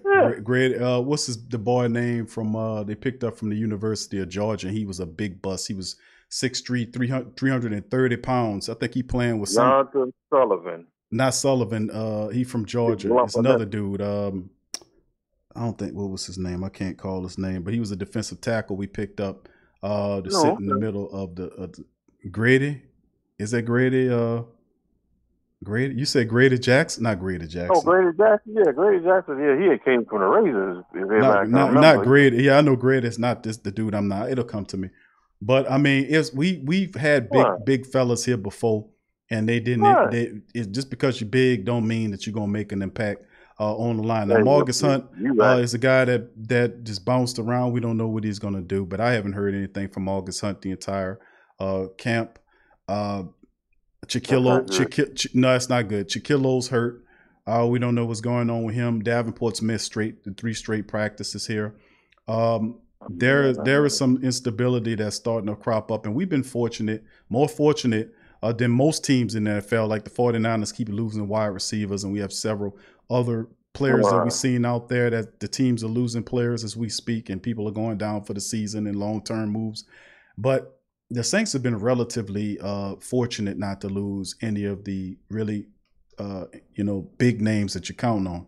But that's why I was saying that we got to be able to, not just wait for that luck. I still say instead of, make your fortune. Instead of letting it happen, make the fortune. Get in there and take care of business and get the players that ensure that you can go to the top. So we'll just have to see what the game plan is. But that's an interesting statement about you saying that they're rebuilding. He's just not telling you. Oh yeah, he not telling us. Q, I can feel it. That's why he get all these no-day boppers off the side of the corner somewhere. Stop going to the River Parish Disposal Company and getting these garbage players because they're not gonna help you when you need it. That's right. People ain't never hit home where he's from. Right? We don't know him. What kind of impact he's done. You know what I mean? I mean, come on, Q. Man, look, come on. But you know what's something else to Q? Sean Payton is betting on being lucky than good for some of these players. Yeah, it looks like it, and they've been fortunate. They've been nailing a lot of undrafted guys, bringing them, and they have impact on them. You have the Malcolm Roaches and then the Shy Tuttles of the world that came in and actually worked with those guys. Perhaps the Saints are seeing these moves as similar to Malcolm Roach or Shy Tuttle or JT Gray or, Deontay Harris, moves like this on the defensive side of the ball, saying, well, we hit on those guys and you guys didn't know about them. How do you don't know about these guys? Well, you could have a point on that, and only time will tell if these men could really contribute in the same role as JT Gray. Or the biggest thing is Deontay Harris, who was an undrafted guy who came on and became a Pro Bowler for the team. So if any of these undrafted guys they bring in on the team have the ability to become a JT Gray or even a Deontay Harris, is yet to be determined. So that's true. But we'll see. Right, we'll see. Tampa Bay. Right, we'll find them. Right. And you know they got they got Evans and they got they got Gronkowski. Now they let Gronkowski come out there and have 10 catches and 120 yards and 2 touchdowns. Let that happen, yeah. Right. Let that happen. Right. The Saints got to win that first matchup in the Dome against the Tampa Bay Buccaneers. Ain't no ifs, ands, or buts about it. That got to be the game of the week, Q. Yeah, It's no got doubt. to be. Oh, no doubt. But yeah, Q, like I say, I'm just not feeling that, man. Cause Q, Sean Payton not giving us that. He's not giving us all. Like I said, if you really was talking about Super Bowl, you went out and got some impact guys, and he hasn't done that. Right. Well, that's what I'm saying. Because he wants to do the defensive line by committee. Oh, I hate to even say it, Q. Yeah. He's trying to run it by committee, and that's not gonna work. Yeah. We just have to. We'll hopefully have a reversal in mentality, like he was going after the veterans, then went back to the young guys. Hopefully he switches and go back to the veterans. So only time, like you said, Brother Paul, only time will tell whether or not where we're going to end up going with this thing. And we just have to monitor it closely. And we're going to be here looking at it, my brother. That's true, Q. Cause you got Kansas City, man. This ain't no easy schedule, Q. No. We're not playing, the Detroit Lions and Cleveland Browns. We're not doing that. Right. We play elite teams that have great chances to go to Super Bowl just like us. Right. So we're gonna find out. That's if right. Sean Payton ever wanted to coach, he now be a real good time. Yeah, you got it, Brother Paul, as usual. All right, Q. Who that? Thank you now. Thank you, my brother. Be safe out there. Peace to you. All right, love your fam. All right. Same to you, bro. Peace. That's Uncle Paul calling in, dropping his knowledge, family. It's been a terrific show, man. We had a lot of good entertainment and whatnot. We just crossed the 3-hour threshold. Of course, I know I told you guys it was going to be off by 9. We 30 minutes past, but you know what, man? It's okay. We talking life, we talking football. It's all the same, man. We having fun. We being empowered. And I can't help but to feel fortunate to be in front of you guys and having a conversation with you guys about football. I always tell you that, family. I always appreciate you, man. That's something I always say, and I always say it to the point where we stop saying it, Q. We know, Q. We know how you feel, but y'all just got to excuse me, man. I just got to keep it real with you. So I'm going to go to our little commercials now as we get ready to end the show. Family, please hit the like button if you enjoyed the stream today. If you enjoyed the platform, please spank upon the like button right now as we go into some of our commercials here. And we go into it and talk about if you want to help the platform, you enjoy yourself, you get empowered and you're entertained, or one or the other or both, perhaps you can support the platform by buying yourself a piece of merchandise. Maybe you can go there and get you a nice shirt called Living That Who That Life, which is in all colors. Remember, they're not just black and white. They come in several different colors and sizes as well. This is the other shirt. Let's get another chip. Really nice shirt, men, women, children as well. They come in, all kind of designs or whatnot. Like I said, colors or whatnot. Very nice design. Let's get another chip. Has the Super Bowl trophy in where the eye used to be in chip, which is pretty cool. We also have hats, and remember, our hats are not paint stamped. They are embroidered. Just like my camouflage Drew Orleans hat, they also come in solid black and several other colors for you as well. They're adjustable. They're durable. I love my camouflage Drew Orleans hat. Also shirts of all kinds, men, women, for the babies, children is available at the pro shop, and of face coverings of all kinds. Several different face coverings, several colors are available as well at the pro shop. And this is a quick look at some of the other shirts. Take It Personal, the new shirt with the fleur-de-lis with the coffee cup with Don't Burn the Beans. So like I said, we have a lot of great gear here, man. So if you'd like to support the platform, go to the pro shop. The links are in the description section below, and you can be there and get you a nice piece of gear like these people have. And feel free to take a picture of your gear, and then you can send it to me, and I'll make sure I put them up here as well. And that's the shirt, Don't Burn the Beans, as you see the beans and then the fleur-de-lis with the beans around. I think that's so cool. Pretty funny. All right, next thing, got Pro Radio, family. If you like the show and you want to hear it and you're working, feel free to go to Pro Radio at Spreaker.com/thesportscoma. That link is in the description section below, and you get audio shows from the Sports Coma, the Pelican Postgame Report, Ring Kings Box, and Tough Tiger Talk are all available in audio format. So if you're at work kicking it, you can put Pro Radio on and just let it run. Yeah, Spreaker.com/thesportscoma. Also available on iHeartRadio, Spotify, Apple Podcasts, Google Podcasts, everywhere where podcasts are. All of the top venues. Sports Coma's in the building, baby, among other great shows.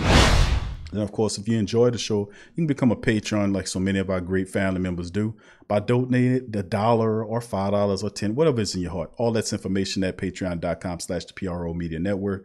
And also our Patreon supporters get access to On Cue with Big Q, which is a show. We talk about a lot of the real stuff that's going on outside of football. That is the platform we deal with that on. So if you're interested in that, please feel free to join us at Patreon. Patreon.com/the PRO Media Network. There are always like 13 shows from On Cue with Big Q is already up there.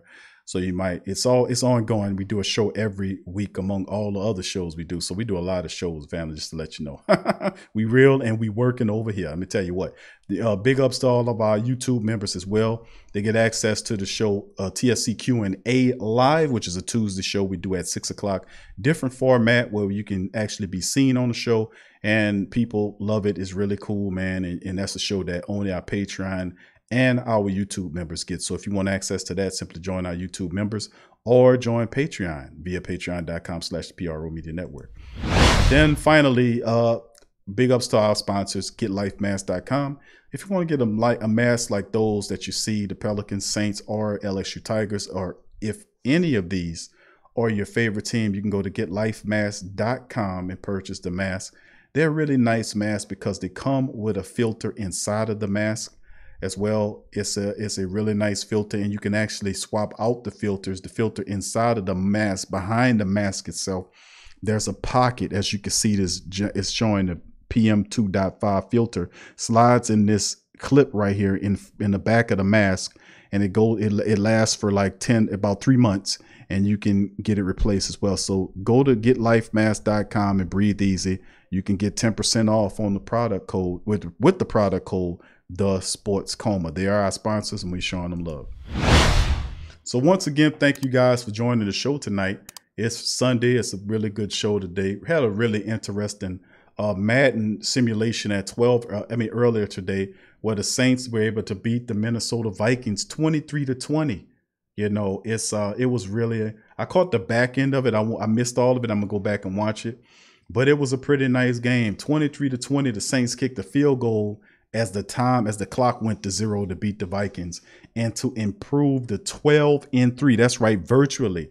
We ran a simulation for the duration of this year, since week 1 all the way to the Minnesota thing, and then we got 1 week left of regular season play, and the computer predicted the Saints to be 12-3 again. Just to let you, 12-3 at this point. Carolina, we'll tell if they can make it to 13-3. They should, but according to the statistics and the schedule, I mean the standings, they have the Saints ranked at number 1 as well there. So just to let you know that. And also, family, tomorrow, it was supposed to be tonight, but for tomorrow, I have all the information for the family members to join the Sports Coma Fantasy League. We'll be doing that again this year, and I'll be giving you that information on tomorrow's Sports Coma show Monday. We'll be giving you all of that information. I'll share a link in the chat where you guys to go and join up. So remember, they'll have 20 slots. It's a 20-team fantasy league, $100 to the winner. I don't think we're doing a runner-up, $50, but we did that last year, $50 to the runner-up, $100 to the winner. I think we're just going to do $100 to the winner of the fantasy league this year. So if you're interested in participating in the fantasy league, please join us tomorrow live, because I'm pretty sure those slots are going to go pretty fast, family. They're going to go pretty fast. So we'll share those on tomorrow's show. So please join us then to be a part of the fantasy league. Like I said, those slots are going to go pretty fast. So you're going to want to have to join us tomorrow on our Monday broadcast. So once again, thank you guys for joining us here on the Sports Coma. I love y'all. I appreciate y'all, man. Y'all be safe out there. Who that to you, and I'll see you later. Yeah. Well, all right. Like you always say, welcome, welcome, welcome. #1 sports talk indeed. We ain't like the Falcons, we won't blow the lead. Look, all we talk is who that, who got cut and who back. Rookies in the vets, players you should look at. It's the Sports Coma, you don't wanna miss it. Got the pre-game, party, post-game statistics. Get a visit from Sway, maybe DC or 5. It's the hottest thing smoking, Big Q and the guys. Go to Got views inside the Saints locker room high. Talk to Drew, Jordan, Zach, Peyton, New Orleans, who that nation? Best believe when I say we bleed gold and black. Ain't a miracle or rivalry could ever hold us back. No, Beastquake, Bounty Gate, let the truth be told. It's the sports coma, all we know is say Super Bowl. Yeah.